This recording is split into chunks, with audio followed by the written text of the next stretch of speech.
जय हिंद everyone, welcome back to AVKS academy. मैं नवीन शौकत एक बार फिर से स्वागत करता हूं एवीकेएस के इस प्लेटफॉर्म पे। In this video we will discuss the November month current affairs part and the static related to this current news. In last two videos we discuss the September month and the October month current affairs. आपने वो video नहीं देखी है तो please जाके उसको देखिएगा। उन वीडियोस की पीडीएफ और इस वीडियो की पीडीएफ आपको टेलीग्राम चैनल पर मिल जाएगी। For the CAPF aspirants, this series is going to be brahmastra and CDS NDA other exams को अगर आप टारगेट कर रहे हैं तो भी ये वीडियो आपके लिए हेल्पफुल है। आई नो वीडियो थोड़ी सी डिले हो गई है। Actually recently I got an opportunity to work with the think tank of the government of India and उसमें ऑफलाइन स्टूडेंट्स में, ऑनलाइन स्टूडेंट्स में, यूट्यूब स्टूडेंट्स में, सब चीज़ों में थोड़ा सा मैनेज करने में थोड़ा सा समय लग गया। Now I am stable and अब रेगुलर बेसिस पे आपको ये सारी वीडियोस देखने को मिलेंगी। हम लास्ट मंथ तक इन सारी वीडियोस को कवर करेंगे जो आपके एग्जाम के लिए इंपॉर्टेंट है। जल्दी आपको दिसंबर, जनवरी, फेब, मार्च इन सब चीज़ों से रिलेटेड वीडियो देखने को मिलेगी। आप नोटिफिकेशन आने दीजिए। We are planning something big for you people.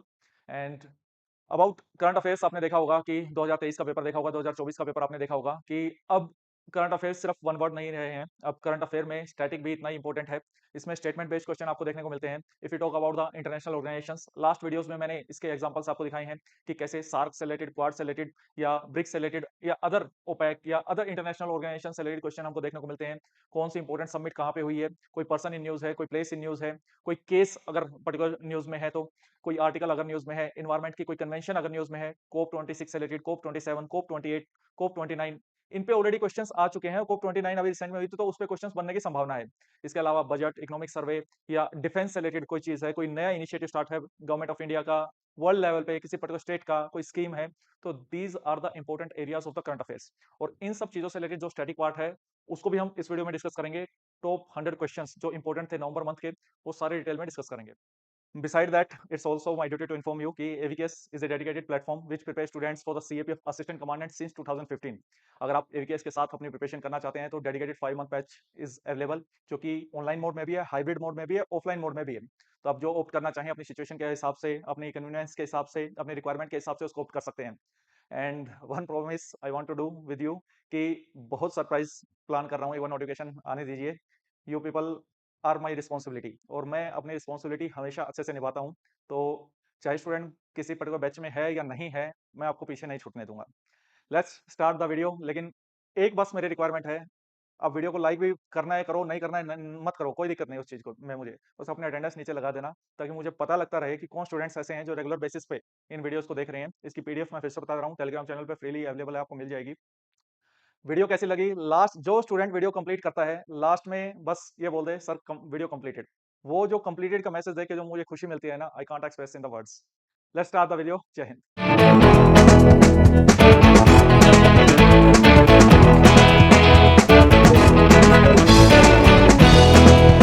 Video को स्टार्ट करते हैं और पहला क्वेश्चन हमारे सामने है कि according to latest IMF report India is expected to become world's fourth largest economy by which financial year.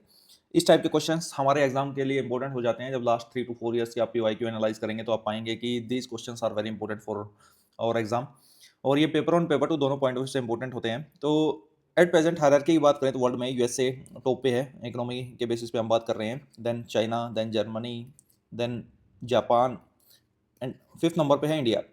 IMF बोल रहा है कि इंडिया जापान को पीछे छोड़ देगा किस ईयर तक, तो आंसर है फाइनेंशियल ईयर 2025 तक, और चौथे नंबर पे आ जाएगा।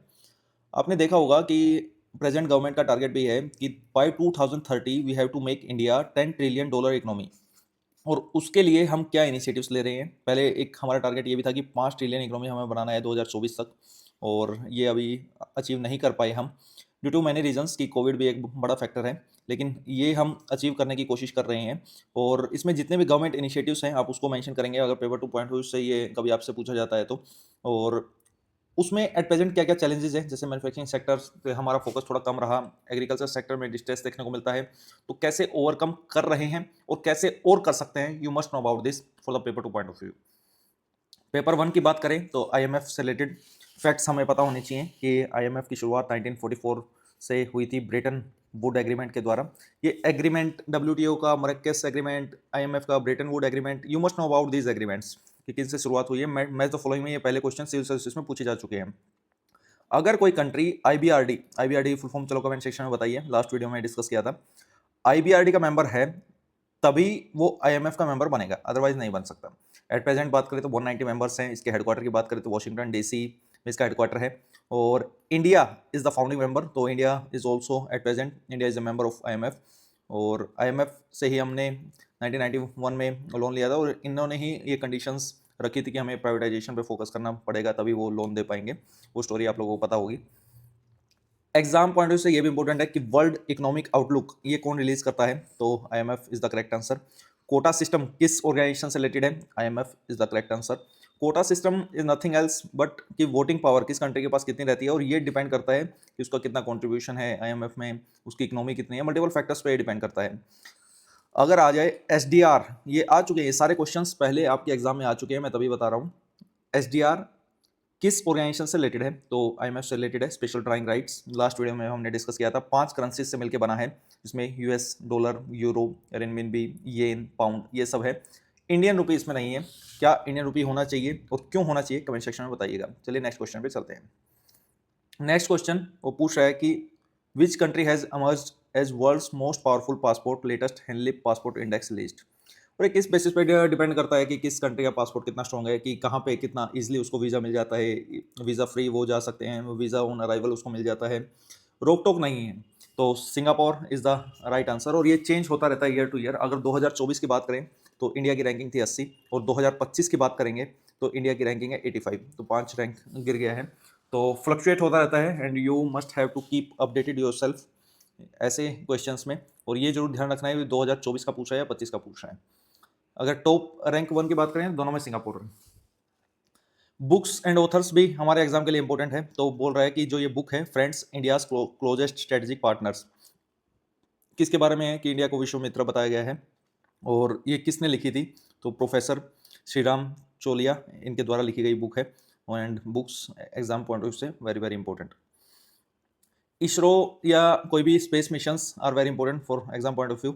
बोल रहा है कि इसरो अभी लॉन्च करेगा यूरोपियन यूनियन का मेनली प्रोवा 3, जो कि एक सोलर ऑब्जर्वेशन मिशन है। यू मस्ट नो कि कौन सा सोलर मिशन है, कौन सा मून मिशन है, ये भी पूछ लिया जाता है। मैच द फॉलोइंग में ये क्वेश्चन अपने आप में यहाँ पे भी बन जाता है कि प्रोवा 3 USA का, नासा का है, इसरो का है, यूरोपियन यूनियन का है, तो you is the correct answer. और ये लॉन्च इसरो से कर रहे हैं क्योंकि इसरो के पास बेहतरीन लॉन्च व्हीकल्स हैं। लॉन्च व्हीकल्स में पहले हम डिपेंडेंट थे इनिशियली टाइम्स में रशिया पे या अदर कंट्रीज पे, विद टाइम इसरो ने आउटस्टैंडिंग परफॉर्मेंस की है। और इसरो से रिलेटेड ऐसे आपका या इंडिया के स्पेस मिशन या स्पेस से रिलेटेड पेपर 2 में आपके ऐसे बनते हैं, तो you must prepare these essays. तो यहाँ पे आंसर है PSLV एक्सेल, और काफ़ी सक्सेसफुल लॉन्च व्हीकल्स है। इसके बारे में पहले बात कर लेते हैं, लॉन्च व्हीकल्स होते क्या हैं। उससे पहले ये भी चलो बता ही देता हूँ कि solar mission match the following में आ जाए कि प्रोवा 3 जो सन है, सन की जो कोरोना रहती है उसकी स्टडी के लिए मेनली रहते हैं। प्रोवा 3 किस से रिलेटेड है, यूरोपियन यूनियन से रिलेटेड। अगर कभी आ जाए पंच किस चीज़ से रिलेटेड है, तो नासा से रिलेटेड, ये भी पार्कर सोलर मिशन है। ये अगर आ जाए पार्कर सोलर मिशन किस चीज़ से रिलेटेड है, नासा का मिशन है, सन से रिलेटेड है ये सब, पंच और पार्कर। आदित्य मिशन भारत का है, इसरो का है, ये भी सन से रिलेटेड है, आदित्य L1 L2 ये आपने सुने होंगे। लॉन्च व्हीकल्स की बात कर लेते हैं।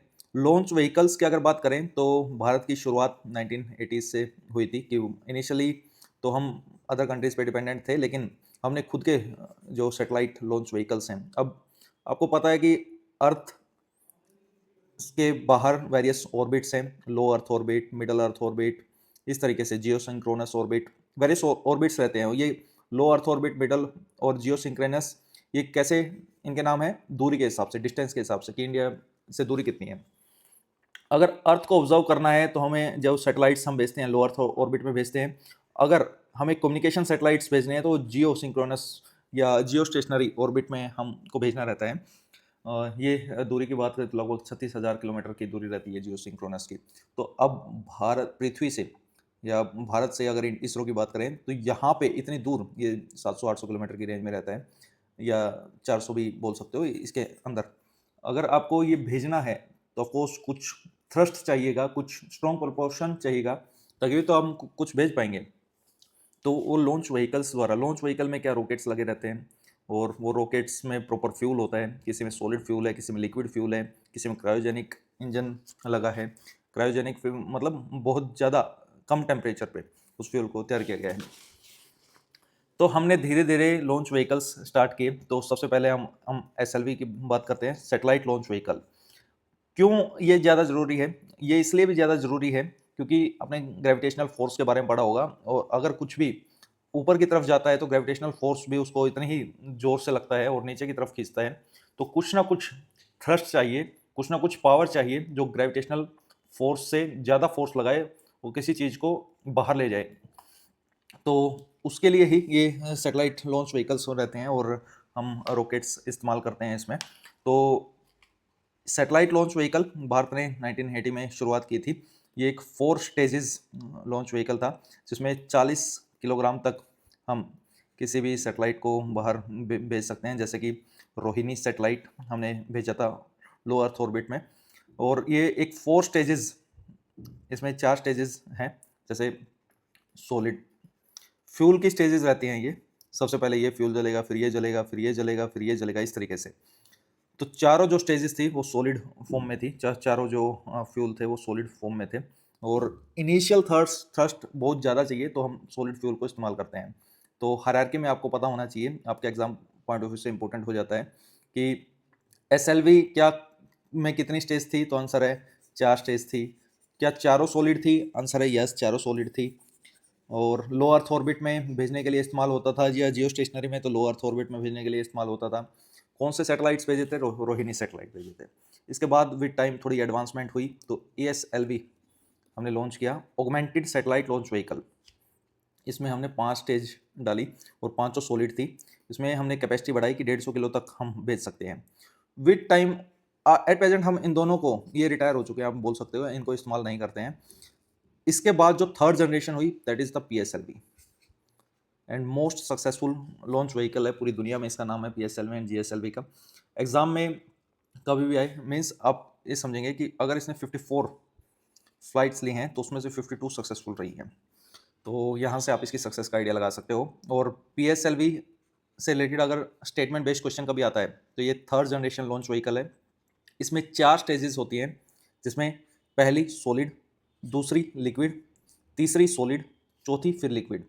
और जो ये सेकंड लिक्विड है, इसके लिए जो स्पेशल इंजन इस्तेमाल होता है उसको बोलते हैं विकास इंजन। तो you must no. And PSLV के वेरियस वेरिएंट्स हैं। पीएसएलवी यहाँ पे आप नाम आपको दिख ही रहा होगा, एक्सल। तो ये एक्सल मतलब क्या? पीएसएलवी के वेरियस वेरिएंट्स हैं, जैसे कि पीएसएलवी एक्सल, क्यूएल, डीएल। ये दर्शाते हैं कि इस पे एक्स्ट्रा थ्रस्ट, एक्स्ट्रा इंजन्स कौन कितने लगे हुए हैं, एक्स्ट्रा रॉकेट्स कितने लगे हुए हैं। जैसे मान लो कि अगर ये एक लॉन्च व्हीकल है तो इसके अगल बगल में इस तरीके से और ज़्यादा थ्रस्ट चाहिए। ये सब क्यों लगाएंगे? कि ज़्यादा दूर तक अगर भेजना हो तो ये लगाएंगे, और ज़्यादा हैवी अगर भेजना है तो ये एक्स्ट्रा लगाएंगे, अदरवाइज तो ये अकेला ले जाएगा इस चीज़ को। तो ये एक्सल मतलब जिसमें एक्स्ट्रा 6 आप बोल सकते हो रॉकेट्स है। क्यूएल मतलब 4, डीएल मतलब 2। ये सब एग्जाम में नहीं आता है। और ये सारे सॉलिड जो एक्स्ट्रा लगते हैं, ये सॉलिड रॉकेट स्ट्रिप्स बोलते हैं इस चीज़ को। और पीएसएलवी की सक्सेस यहाँ से भी आप देख सकते हो कि जो चंद्रयान 1 गया था वो पीएसएलवी द्वारा गया था। नेक्स्ट अगर बात करें तो नेक्स्ट जो स्टेज है that is the GSLV. GSLV भी काफ़ी सक्सेसफुल है। और एग्जाम में अगर आता है कि 4 जनरेशनल ये लॉन्च व्हीकल है तो ये बात बिल्कुल सही होगी। कम्युनिकेशन सैटेलाइट्स के लिए ये इस्तेमाल होता है, जैसे कि मैंने आपको बताया low earth orbit, middle earth orbit और जियो सिंक्रोनस ऑर्बिट। तो जियो सिंक्रोनस या जियो स्टेशनरी सैटेलाइट्स के लिए ये इस्तेमाल किया जाता है। इसकी मेनली ये 3 स्टेजेस होती हैं। पीएसएलवी की कितनी स्टेज हैं? 4 स्टेज है। इसकी कितनी स्टेज हैं? 3 स्टेज। 3 स्टेज में सॉलिड, लिक्विड में वही विकास इंजन इस्तेमाल होता है, और क्रायोजेनिक फ्यूल इस्तेमाल होता है इसमें। चंद्रयान 2 इसके द्वारा इसके भेजा गया था। और जब काफ़ी दूर भेजना हो तब जीएसएलवी में 36,000 किलोमीटर तक की, लगभग 35,700 समथिंग रहता है, ऑलमोस्ट 36,000 किलोमीटर की रेंज में जब भेजना हो तब इसका इस्तेमाल किया जाता है। बाकी एक डेडिकेटेड वीडियो में बनवा दूंगा साइंस टेक पे, तो टेंशन नहीं लेनी है उस चीज़ की। अभी तक जितना समझ में आ रहा है समझते रहो बस। एक जीएसएलवी की फर्दर वेरिएंट्स थी, जीएसएलवी मार्क 3। इसका हाल ही में नाम चेंज करके इसको LVM-3 इसका नाम रख दिया गया है। और ये भी एक क्वेश्चन बनता है, LVM-3 क्या है? एक सैटेलाइट लॉन्च व्हीकल है जिसका अर्लियर नेम GSLV Mark 3 था। ये भी 3 स्टेजेस में ही है। Solid, liquid and cryogenic. जो चंद्रयान 3 है वो LVM-3 द्वारा भेजा गया है। इसके अलावा इट डिपेंड्स कि आपको सैटेलाइट क्या है, कितना दूर भेजना है, कितना हैवी है, उसके हिसाब से हम लॉन्च व्हीकल इस्तेमाल करते हैं, क्योंकि कॉस्ट उस हिसाब से आती है।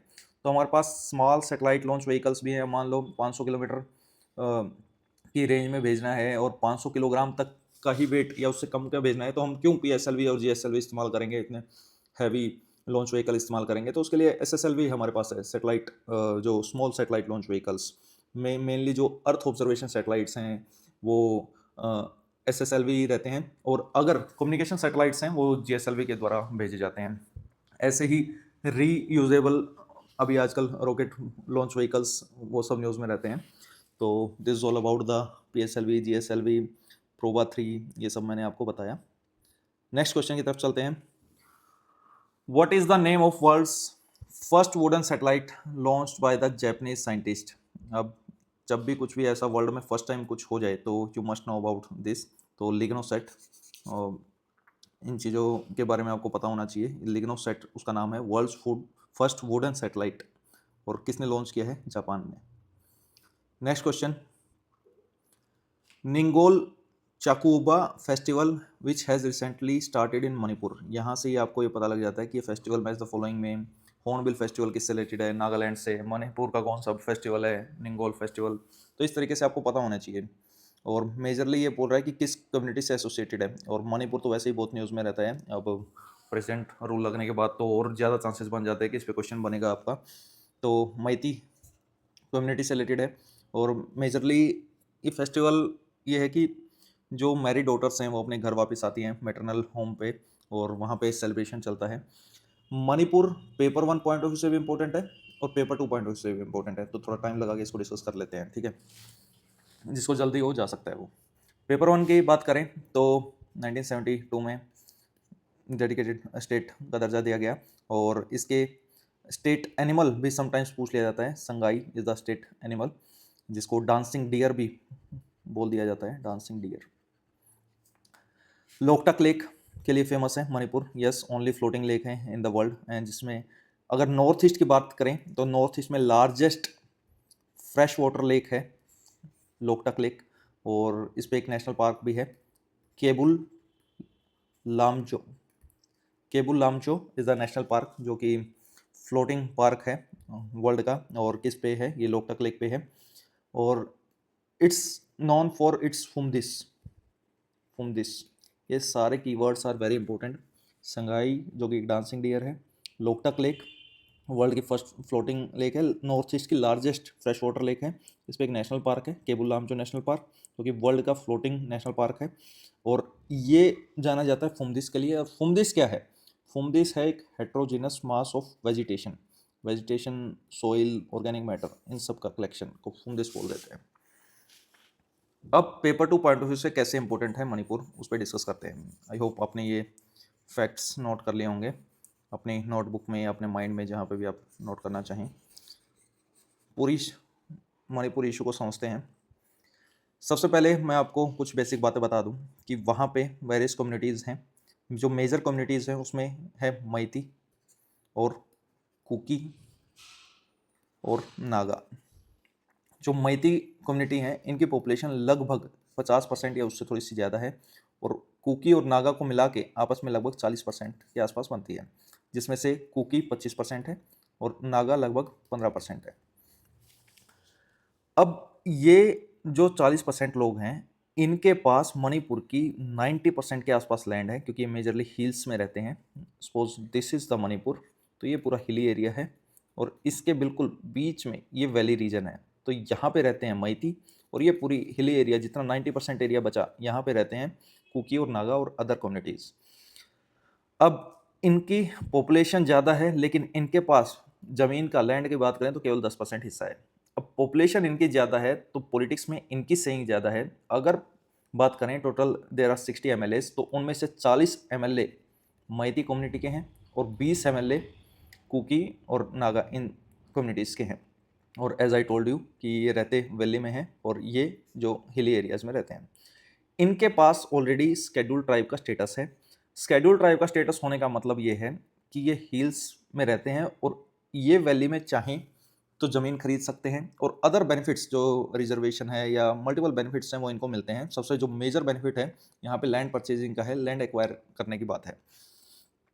अब मैती कम्युनिटी हिस्टोरिकल टाइम में आप बात करेंगे तो जब तक मणिपुर भारत का पार्ट नहीं था तब तक मैती कम्युनिटी भी एसटी स्टेटस रखी हुई थी। तो जैसे वो भारत का पार्ट बनी तो मैती को एसटी स्टेटस से निकाल दिया गया और अब वो लंबे समय से एसटी स्टेटस का डिमांड कर रही थी। तो ये पूरी स्टोरी वहाँ पे चल रही थी। अब पेपर 2 में किस टाइप से क्वेश्चन आएंगे, ये स्टोरी आपने सुन ली। पेपर 2 में आ सकते हैं कि कन्फ्लिक्ट के रीज़न क्या हैं। तो कन्फ्लिक्ट के बहुत सारे रीज़न हैं, कोई एक रीज़न आपने अच्छा एक बात सोची होगी, ठंडे दिमाग से आप सुनिए, रैशनैलिटी से सुनिए कि क्या दो कम्युनिटीज़ के बीच का क्लैश इतना बड़ा हो गया कि वो 1 साल, 1.5 साल इतना ज़्यादा समय लग गया कि सेंटर और स्टेट गवर्नमेंट उसको मिल के भी उसको सोल्व नहीं कर पाई। तो ऐसे क्या वो सिर्फ एक एथनिक क्लैश है? तो आंसर है नहीं। अगर आप डिटेल में इस चीज़ को पढ़ेंगे तो आप पाएंगे कि कोई ऐसे फैक्टर्स भी हैं जो रेगुलरली बेसिस पे इसमें कुछ फ्यूल डाल रहे हैं जो इस आग को बुझने नहीं दे रहे हैं और अब नौबत यहाँ तक आ गई है कि प्रेसिडेंट रूल लगाना पड़ गया है। तो उन फैक्टर्स के बारे में बात करते हैं, कौन कौन से रीजंस हैं। तो एक रीज़न है, अब लिख सकते हैं कि हिस्टोरिकल कन्फ्लिक्ट। ऐसा फर्स्ट टाइम नहीं हुआ है कि दो कम्युनिटीज़ के बेसिस पे ही क्लैश देखने को मिला है और ये चलता आ रहा है। क्यों चलता आ रहा है? वेरियस टाइम पे, अलग अलग टाइम पे कुकी और मैती के बीच में क्लैशेस हुए हैं। उसके मेजर रीजंस आप आइडेंटिफाई करेंगे। हिस्ट्री में भी स्पेसिफिकली आप जाएंगे, रिसोर्सेज को लेकर लड़ाई रहती है। रिसोर्सेज में कैसे वो बोल रहे हैं कि हमारी पॉपुलेशन ज़्यादा है लेकिन हमारे पास रिसोर्सेज कम है। कुकी बोलते हैं कि नहीं नहीं, हाँ आपके पास इनफ रिसोर्सेज हैं, हमारे पास रिसोर्सेज कम है। कल्चरल रिकॉग्निशन को लेके इश्यूज रहते हैं। मैती बोल रहे हैं कि हमें हमारा कल्चर प्रोटेक्ट करने के लिए हमारे पास एसटी स्टेटस होना चाहिए। डेमोग्राफी का इशू है, अब मेजोरिटी ये ज़्यादा है तो एमएलएज इनके पास ज़्यादा हैं तो पॉलिटिकल रिप्रेजेंटेशन इनके पास ज़्यादा है। तो कुकी और नागाज बोलते हैं कि ये अपने डिसीजंस हमारे ऊपर थोपते हैं। तो ये सब इश्यूज हैं। लैंड इशू मैं ऑलरेडी बता चुका हूँ। इसके अलावा there is a proximity of the golden triangle. अब ये क्या है? गोल्डन ट्रायंगल बोला जाता है म्यांमार, थाईलैंड एंड लाओस को। इन एरियाज में जो अफीम या आप बोल सकते हो कि ड्रग्स, इनकी खेती ज़्यादा होती है और स्मगलिंग होती है through India to golden crescent. Golden crescent में भी 3 कंट्रीज आती हैं, अफगानिस्तान, ईरान एंड पाकिस्तान। अब गोल्डन क्रीसेंट और गोल्डन ट्रायंगल के बीच में जितनी भी स्मगलिंग होती है वो थ्रू इंडिया होती है और Manipur land directly border share करता है विद द म्यांमार। तो क्रॉस बॉर्डर क्राइम ज़्यादा देखने को मिलता है, ड्रग ट्रैफिकिंग है। म्यांमार में कूप देखने को मिला हमें, मिलिट्री कूप, और जिसके कारण माइग्रेंट्स बहुत ज़्यादा आए और माइग्रेंट्स आने के कारण रिसोर्सेज पे बर्डन बढ़ता है और अगर कहीं पे रिसोर्सेज पे बर्डन बढ़ता है तो वहाँ पे अनएम्प्लॉयमेंट बढ़ती है, पॉवर्टी बढ़ती है, जिसके कारण आपको लॉन्ग टर्म में क्राइम बढ़ता हुआ दिखेगा, एथनिक क्लैशेस बढ़ते हुए दिखेंगे। मीनवाइल अलग से कुकी लैंड, जो कुकी कम्युनिटी है, इनके भी खुद के इंसर्जेंट ग्रुप्स हैं और वो कुकी लैंड की डिमांड कर रहे हैं। आपने ये सुना ही होगा, ग्रेटर नागालैंड इनकी डिमांड चल रही है, कुकी लैंड इनकी डिमांड चल रही है। ऐसे नॉर्थ ईस्ट में स्टार्टिंग से ही ऑटोनॉमी के लिए अलग देश की डिमांड चल रही है और सारे एथनिक ग्रुप्स के अपने अपने इंसर्जेंट ग्रुप्स हैं और वो अलग अलग डिमांड रख रहे हैं। मीनवाइल अब बोल सकते हैं कि इंसर्जेंट ग्रुप्स की बात करें तो कुकी नेशनल ऑर्गेनाइजेशन है, वो कुकी का हुआ। नागा की अगर बात करें तो NSCN, national socialist council of Nagaland, ये ग्रेटर नागालैंड की डिमांड कर रहे हैं। और आप पाएंगे कि इनकी डिमांड फुलफिल करेंगे तो इनके कॉन्ट्राडिक्टरी है और इनकी करेंगे तो इनकी कॉन्ट्राडिक्टरी है। तो सरकार तो यहाँ पे वैसे ही फंस गई कि इन इंसर्जेंट ग्रुप्स को डायलॉग डिस्कशन में उलझा के रखना ही एकमात्र सोल्यूशन है, क्योंकि कोई भी अनकॉन्स्टिट्यूशनल डिमांड को हम फुलफिल नहीं कर सकते। इसके अलावा अब immediate reason, these are the multiple factors जो कंट्रीब्यूट करते हैं मणिपुर वायलेंस में। इमीडिएट रीजन क्या है? इमीडिएट रीजन ये है कि मणिपुर में जो मैती कम्युनिटी है वो एसटी स्टेटस की डिमांड कर रही थी। मणिपुर हाई कोर्ट ने बोल दिया सरकार को कि आपको इन्हें एसटी स्टेटस देने के लिए कंसिडर करना चाहिए। तो कुकी को लगा कि अब सरकार को हाई कोर्ट निर्देश दे रही है तो सरकार तो इन्हीं की है, 40 एमएलएज हैं, तो ये तो अब एसटी स्टेटस दे देंगे इनको। और सीएम भी इसी कम्युनिटी से बिलोंग करते थे। अब अगर इनको एसटी स्टेटस मिल गया तो ये हमारे आसपास की लैंड को परचेज करना स्टार्ट कर देंगे और हमको यहाँ से भगा देंगे। तो जो ये फियर है, इन सब चीज़ों के कारण क्लैशेस होना स्टार्ट हो गए और गवर्नमेंट ने भी कुछ जो कुकी ट्राइबल हाउस थे उनकी जो सेटलमेंट्स थी उनको खाली करवाना स्टार्ट कर दिया। तो ये फियर लार्ज स्केल पे और बढ़ गया। मीनवाइल 2000 मल्टीपल फैक्टर्स हैं, केवल एक हाई कोर्ट का डिसीजन नहीं। 2008 में एक एग्रीमेंट साइन हुआ था, सस्पेंशन ऑफ ऑपरेशन। ये किसके बीच में हुआ था? ये जो कुकी इंसर्जेंट ग्रुप है, मेनली जो कुकी नेशनल आर्मी या जोमी रिवोल्यूशनरी आर्मी, इनके और सरकार के बीच में हुआ था कि हम आपस में जो भी ऑपरेशंस चल रहे हैं उनको सस्पेंड करते हैं। तो उसका मतलब क्या है? एक kind of cease fire agreement आप बोल सकते हो। अब मार्च 2023 में सरकार ने इस एग्रीमेंट से विड्रॉ कर लिया। कि इसका मतलब ये हुआ कि सरकार इन इंसर्जेंट ग्रुप्स के खिलाफ वॉयलेंट एक्शन ले सकती है या ऑपरेशंस चला सकती है।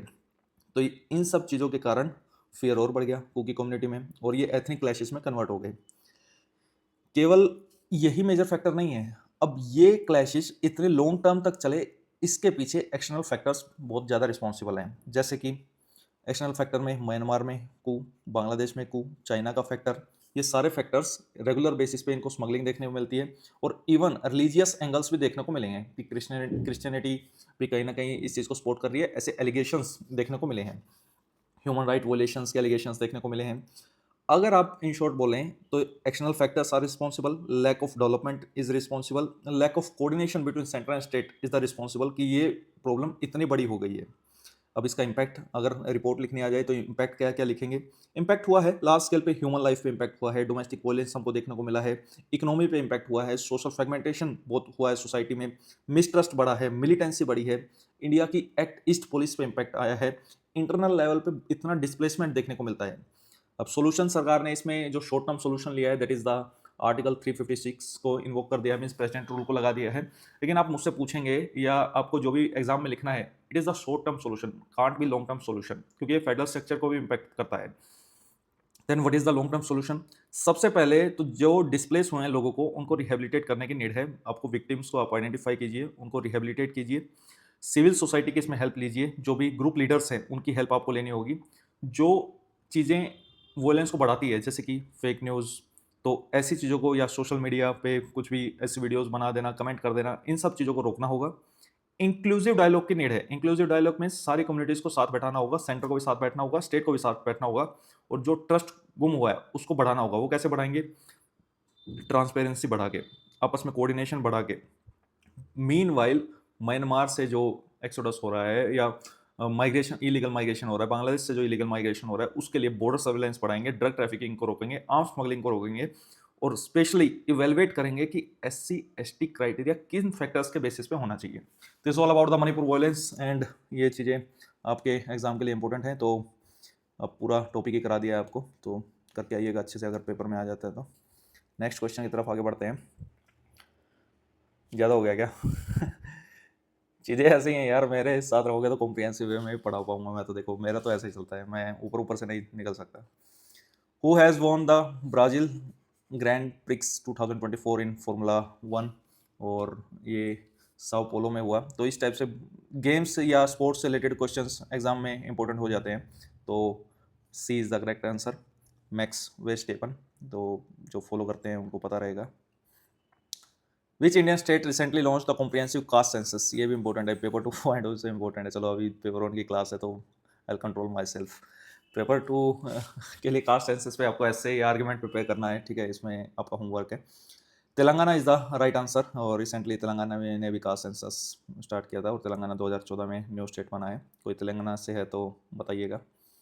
हैदराबाद अच्छा है, मौसम अच्छा रहता है तेलंगाना में, इस टाइम तो बहुत गर्मी रहेगी उधर। How much loan did Asian development Bank approve for Uttarakhand in November 2024? इसमें एक तो ये बहुत फैक्चुअल क्वेश्चंस होते हैं, लेकिन क्या करें, पढ़ना पड़ता है, ये एग्जाम में आ जाते हैं। भले ही आपको ऐसा लग रहा हो कि यार ये क्वेश्चन कौन पूछेगा, पूछ लेते हैं, वो स्टेटमेंट बेस पे भी पूछ लेते हैं, आजकल कुछ भी पूछ सकते हैं वो, ठीक है। तो इसलिए हमारी कॉम्प्रिहेंसिव कवरेज रहती है। और कुछ भी का मतलब ये नहीं कि जिसका कि सिर पैर नहीं है, इनका ऑफकोर्स इसका सिर पैर है। जितने वेरियस एग्रीमेंट्स होते हैं, इंटरनेशनल ऑर्गेनाइजेशंस हैं, या कोई स्टेट कुछ ऐसा स्टार्ट कर रहा है, तो ये क्वेश्चंस डालने का मेन पर्पज यही है कि आप इसको पेपर 2 में भी इस्तेमाल कर सकते हैं कि डेवलपमेंट के लिए ऐसा ऐसा हो रहा है। तो $200 मिलियन का लोन प्रोवाइड करवा रहे हैं। लोन और ग्रांट्स में you must know the difference. Grants क्या होते हैं? जैसे स्टेटूटरी ग्रांट आर्टिकल 275 के अंडर में देखने को मिलता है। ग्रांट्स वो होते हैं कि अगर आपको कोई पैसा दे दिया जाता है, आपको कोई हेल्प दे दी जाती है, तो वो पैसा आपको वापस नहीं करना है, अब ग्रांट्स किसी पर्टिकुलर पर्पज़ के लिए भी हो सकते हैं और इन स्पेसिफिक भी हो सकते हैं कि आपकी मर्जी। इट्स जस्ट लाइक दैट कि स्कूल को कोई ग्रांट अगर सरकार प्रोवाइड करवाती है तो हो सकता है वो किसी पर्टिकुलर पर्पज़ के लिए प्रोवाइड करें कि बोल दे इस पैसे से टॉयलेट बनेंगे स्कूल में, और हो सकता है कि आप अपने डेवलपमेंट के लिए इस्तेमाल करो, आपको टॉयलेट बनाना है, पेड़ लगाना है, आपको कोई बेंच खरीदना है, जो मर्जी करो। लेकिन if you talk about the loan, loan का मतलब ये है कि आपको वो पैसा वापस से चुकाना होगा और इंटरेस्ट के साथ चुकाना होगा। एशियन डेवलपमेंट बैंक इज, और ऑफ कोर्स ये उत्तराखंड को क्यों पैसा दे रहे हैं, for the upgrading their urban services, जैसे कि वाटर सप्लाई, सैनिटेशन, ऐसी फैसिलिटीज़ को अपग्रेड करने के लिए पैसा दिया जा रहा है। ADB is important for paper one point of view. ADB Asian development bank, जिसकी शुरुआत हुई 1966 में। हेडक्वार्टर की बात करें तो मेट्रो मैनिला फिलीपाइंस में इसका हेडक्वार्टर है। कई कई बुक्स में आपको मेंडालू योंग एक जगह है फिलीपाइंस में, यहाँ पे भी मिल सकता है। अगर दोनों ही ऑप्शन में आ जाते हैं तो मेंडालू योंग पे करेक्ट करेंगे, अगर दोनों में केवल ये वाला है तो फिर ये भी करेक्ट है। ठीक है, टोटल 68 मेंबर्स हैं इसमें। यूएन मेंबर्स के लिए ओपन रहता है। 49 एशियन मेंबर्स हैं, 19 अदर कॉन्टिनेंट के मेंबर्स हैं। इंडिया इसका पार्ट है क्या? Answer yes, India is a part of Asian development bank. Exam में एक क्वेश्चन पहले आ चुका है एशियन डेवलपमेंट बैंक से रिलेटेड कि एशियन डेवलपमेंट बैंक्स में केवल एशिया का ही कंट्री मेंबर बन सकती है, तो गलत हो गया। Open to the UN member, जो मेंबरशिप है वो सबके लिए ओपन है, बस शर्त ये है कि आप यूएन के ऑलरेडी मेंबर होने चाहिए। इसमें जो मेजर कंट्रीब्यूट करते हैं that is the Japan, USA, China and India. This is the hierarchy. Number 1 पे है Japan, second USA, third China, fourth is India. Next question की तरफ आगे बढ़ते हैं। National cancer awareness day coincides with the birthday of which pioneering scientist in radiation therapy। यहाँ से ही पता लग जाना चाहिए इस क्वेश्चन का। तो मैरी क्यूरी, मैडम क्यूरी भी बोला जाता है, और ये एक फर्स्ट ऐसे इंडिविजुअल थे जिनको 2 फील्ड में नोबेल प्राइज़ मिला, केमिस्ट्री के लिए भी, फिजिक्स के लिए भी। फिजिक्स के लिए 1903 में मिला था और केमिस्ट्री के लिए 1911 में। इन्होंने डिस्कवरी की थी पोलोनियम की। अब ये क्या है? एक रेडियो एक्टिव, आप बोल सकते हो कि रेडियो एक्टिव जैसे यूरेनियम है, थोरियम है, इस तरीके से ही एलिमेंट है, और ये 400 टाइम्स मोर रेडियो एक्टिव है देन द यूरेनियम। और इसी पे फर्दर स्टडी करने के लिए इनको केमिस्ट्री के लिए 1911 में नोबेल प्राइज़ मिला था। You must know about this facts. What is the name of 10-day tri services military exercise? इस तरीके के क्वेश्चन डिफेंस से रिलेटेड अगर पेपर 2 में कुछ लिखना है तो वहाँ पे आप लिख सकते हैं।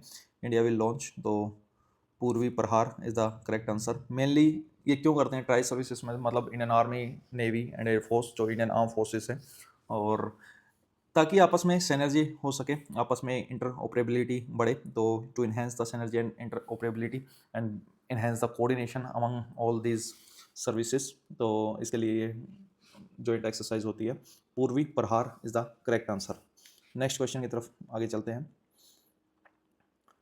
What is the proposed minimum age for banning social media usage announced by the Australia? तो ऑस्ट्रेलिया ने बोला है 16 साल तक से कम उम्र के जो बच्चे हैं उनके लिए सोशल मीडिया हम रेगुलेट करेंगे और बैन करेंगे टोटली। इंडिया में क्या ऐसा होना चाहिए, इस पे आर्गुमेंट बनता है। आप paper 2 social media paper 2 point of view से इज़ वेरी वेरी इंपॉर्टेंट। इस पे आर्गुमेंट बनता है, ऐसे बनता है। सोशल मीडिया का आर्गुमेंट क्या क्या लिखना है आपको? इम्पैक्ट ऑन इलेक्शंस, या वोटर्स को कैसे प्रभावित करते हैं, ये आपको लिखना है। इसके अलावा ये माइंड को कैसे प्रभावित करते हैं, specially role of social media in construction of a child, women को कैसे इम्पैक्ट करते हैं, इंटरनेशनल रिलेशंस को कैसे इम्पैक्ट करते हैं। इस तरीके से आपको आर्गुमेंट लिखना है। और should we regulate the social media और या सोशल प्लेटफॉर्म्स, और अब जिस हिसाब से कंट्रोवर्सी हो रही है, जो भी गंद सोसाइटी में चल रहा है काइंड ऑफ, आप बोल सकते हैं, तो उस हिसाब से तो वेरी वेरी इंपॉर्टेंट। सिक्योरिटी पे कैसे इम्पैक्ट करता है, you must know about the this fact. Paper 2 point से these are very very important. Social media के पॉजिटिव नेगेटिव्स आपको प्रिपेयर करने हैं in multi dimensions. Which ministry has launch the TULIP mainly traditional artisan upliftment livelihood programme? ये एग्जाम में ये भी आ सकता है। टुलिप नाम से एक चीज़ न्यूज़ में थी, तो वो किस चीज़ से रिलेटेड है? तो आर्टिसन से रिलेटेड है, उनकी अपलिफ्टमेंट से रिलेटेड है। तो brand to support marginalised artisan communities, तो किस मिनिस्ट्री, अगर ऐसी बात हो तो ministry of social justice and empowerment is the correct answer. Highly factual question. You must know what is TULIP, TULIP is related to what, and ministry कौन सी है। Which landmark cases are very important. 2023 से तो बहुत ज़्यादा important है। 2023 में 4-5 cases देखने को मिले। 2024 में मतलब 1-2 क्वेश्चन अनूप बेनीवाल वाला केस वाला क्वेश्चन जो इलेक्शन कमीशन से रिलेटेड था वो आपके एग्जाम में देखने को मिला। और सीरियस में भी आपका केसेस पूछ रहा है, तो you must know all this things. तो ये बोल रहा है कि किस लैंडमार्क केस जजमेंट में on the minority status of Aligarh Muslim university has recently ओवरटर्न्ड by the supreme court. तो अलीगढ़ मुस्लिम यूनिवर्सिटी से रिलेटेड केस चल रहा था। एक केस था अजीज बादशाह वर्सेस यूनियन ऑफ इंडिया। ये केस में पहले 1967 में सुप्रीम कोर्ट की बेंच बैठी थी 5 जजेस की। तो उसने बोला था कि Aligarh Muslim University is not has not minority status. लेकिन रिसेंटली सुप्रीम कोर्ट ने 7 जजेस बेंच ने इसको ओवरटर्न कर दिया है, ओवर रूल कर दिया है। तो मीन्स एट प्रेजेंट इसके पास माइनॉरिटी स्टेटस इसको दे दिया है सुप्रीम कोर्ट ने। केस का नाम पता होना चाहिए, किस चीज़ से रिलेटेड है ये पता होना चाहिए। अगर कभी जब भी आप पॉलिटी पढ़ते हो, अच्छा पॉलिटी बताओ, पॉलिटी मैराथन आपको चाहिए क्या? जो क्लास में मैंने नोट्स बनवाए हैं ऑफलाइन में, मैं उसकी अगर आपको चाहिए तो मैराथन एक बना के दे दूंगा, लेकिन बहुत लंबी रहेगी। अब देखेंगे तो ही बनाऊंगा, अदरवाइज मैराथन को बनाने में बहुत ज़्यादा समय लगता है। मतलब 8-9 घंटे लग जाएंगे इसको बनाने में। वो 8-9 घंटे तो बोलने में, उसको फिर थोड़ा तैयार करने में 2 दिन आराम से लग जाएंगे। चाहिए तो बताओ। ठीक है, चलो नेक्स्ट। पता लग गया ये आपको। हाँ, मैं ये बता रहा था, पॉलिटी में जब भी आप बुक पढ़ते हैं, अगर आ जाए कि सुप्रीम कोर्ट ने अपने डिसीजन को अपहेल्ड किया या ओवर रूल किया, तो इसका मतलब क्या होता है? अपहेल्ड का मतलब सेम, जो डिसीजन था वही सेम रखा। ओवर रूल मतलब चेंज कर दिया। जैसे शंकरी प्रसाद केस में फंडामेंटल राइट्स से रिलेटेड बोला कि फंडामेंटल राइट्स को वो अमेंड करना चाहें तो पार्लियामेंट अमेंड कर सकती है, कोई दिक्कत नहीं है। गोलकनाथ केस में बोल दिया कि fundamental rights are absolute, parliament can't amend the fundamental rights. और तो यहाँ पे बोलेंगे गोलकनाथ केस में प्रीवियस शंकरी प्रसाद केस को ओवर रूल कर दिया। नेक्स्ट केशवानंद भारती केस में फिर से ओवर रूल कर दिया, बोल दिया फंडामेंटल राइट्स को अगर अमेंड करना चाहिए तो कर सकती है, but can't amend the basic structure. और मिनरवा मिल्स केस में फिर से बोला yes can amend the fundamental rights, can't amend the basic structure, and there should be harmony between the fundamental rights and the DPSP. तो ये you must know कि कहाँ पे अपहेल्ड इस्तेमाल हुआ है। 2017 में, 2019 में इस टाइप के क्वेश्चन सीएपीएफ में देखने को मिले हैं, और सीडीएस में भी ये क्वेश्चन आ चुके हैं। Where is the third edition of Austra Hind joint military exercise? Austra related to Australia, India Hind से रिलेटेड है, और ये मिलिट्री एक्सरसाइज है। कहाँ पे हुई है ये बोल रहा है, तो पुणे में हुई है, और ये इसका थर्ड एडिशन था। इस टाइप से होते हैं कि एक साल पहले ऑस्ट्रेलिया में हो गई, फिर इंडिया में हो गई, फिर ऑस्ट्रेलिया में, तो इस तरीके से चलते रहते हैं मतलब। तो अब इंडिया में हुई है तो सेकंड एडिशन ऑस्ट्रेलिया में हुआ होगा। और ऑफ कोर्स क्यों, आपस में कोऑर्डिनेशन बेहतर हो सके, लर्निंग बेहतर हो सके, एक दूसरे से कंट्रीज सीख सकें, और डिफेंस टाइज भी स्ट्रॉन्ग होती हैं। आप जब भी कभी कुछ इंटरनेशनल रिलेशंस लिखना आता है तो आप इन सब चीज़ों को डिफेंस रिलेशंस में, डिफेंस सिक्योरिटी में इन सब चीज़ों को मेंशन कर सकते हैं। Recently Amit Shah has unveiled 20 feet tall statue of हुम इन दिल्ली, नवंबर 2024। तो ये तो इम्पोर्टेंट है भाई। बिरसा मुंडा, बिरसा मुंडा बहुत फेमस ट्राइबल लीडर हैं, एंड मेजरली मुंडा ट्राइब से बिलोंग करते हैं। छोटा नागपुर प्लेट्यू पे ये ट्राइबल रीजन आपको मिल जाएगा।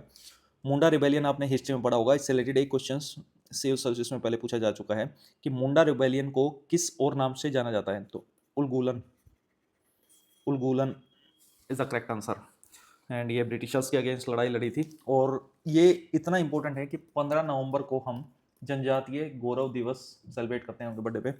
और रिसेंटली पीएम ने एक स्कीम स्टार्ट की थी, अभियान स्टार्ट किया था, PM Janman.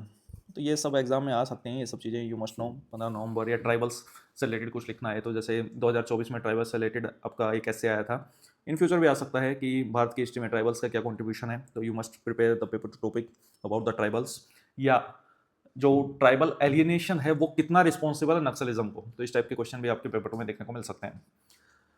PM Janman is related to जनजाति आदिवासी न्याय महाअभियान। ये मेजरली प्रोटेक्ट करना है या नर्चर करना है ट्राइबल ग्रुप्स को, और प्रोवाइड करवाना उनको जो भी नेसेसरी सपोर्ट हो।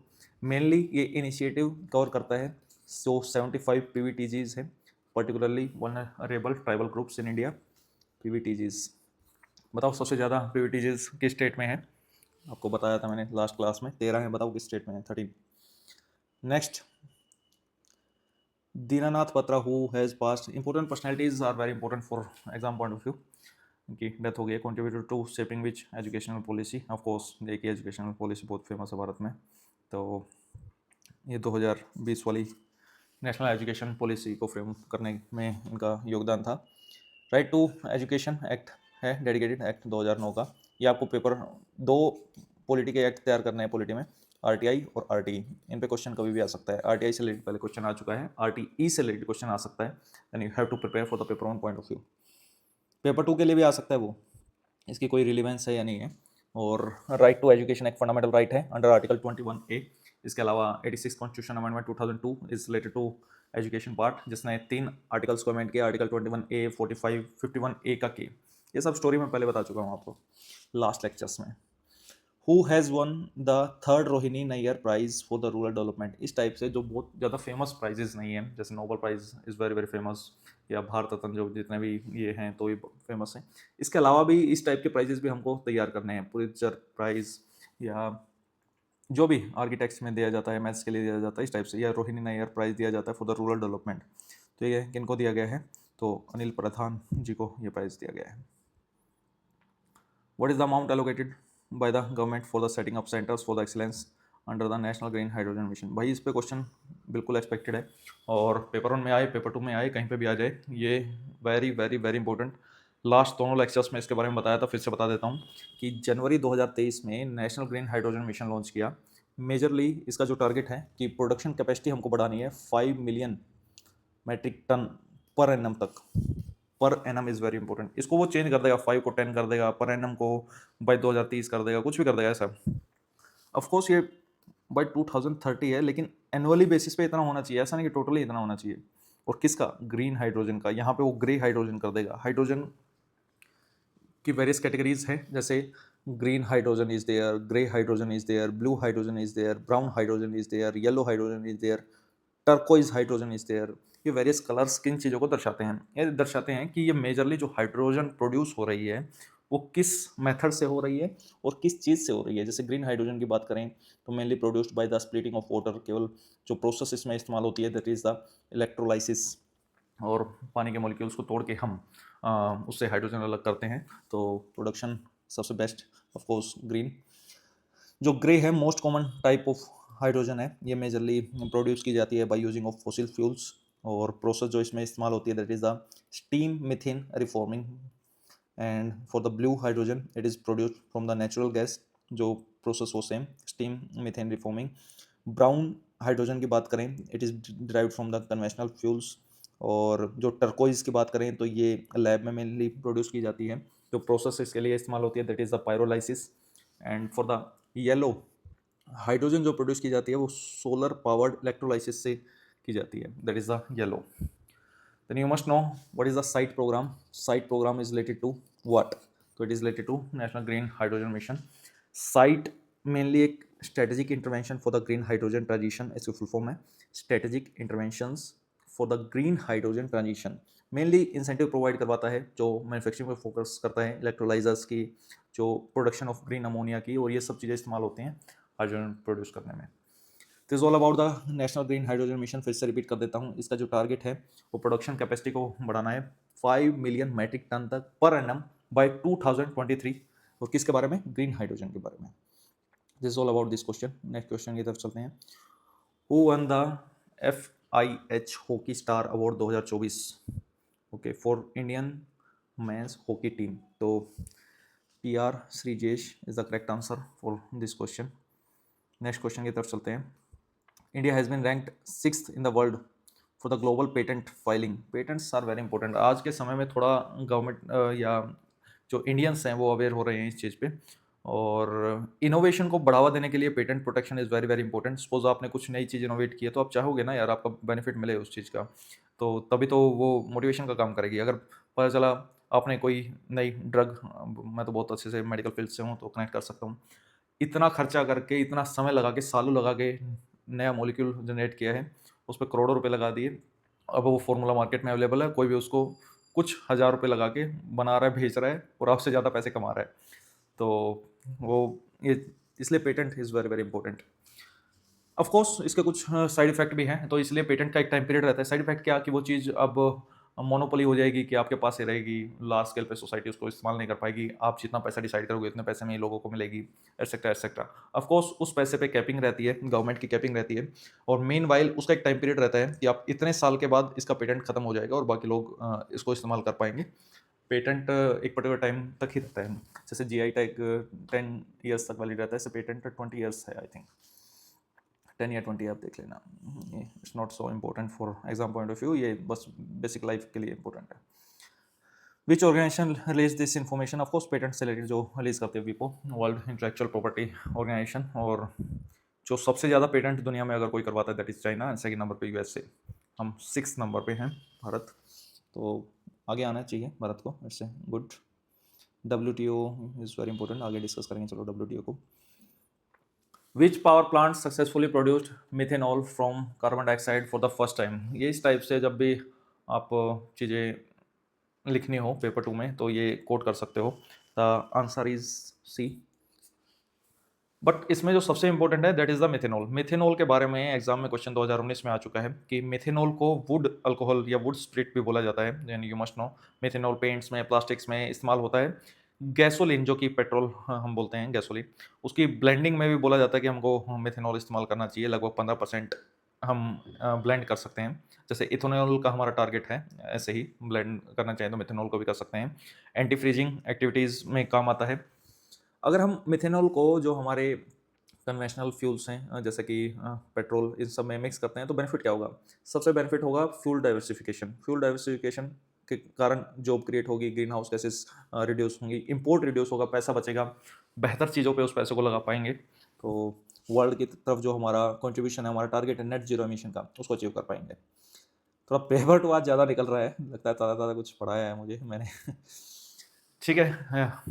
Ultimately learning is very important and I hope आप सीख रहे हैं चीज़ों को, और इसी तरीके से paper 1 and paper 2 you have to prepare in the synergetic action, and दोनों ही एक साथ चीज़ों को इस्तेमाल करते हुए आगे बढ़ना है।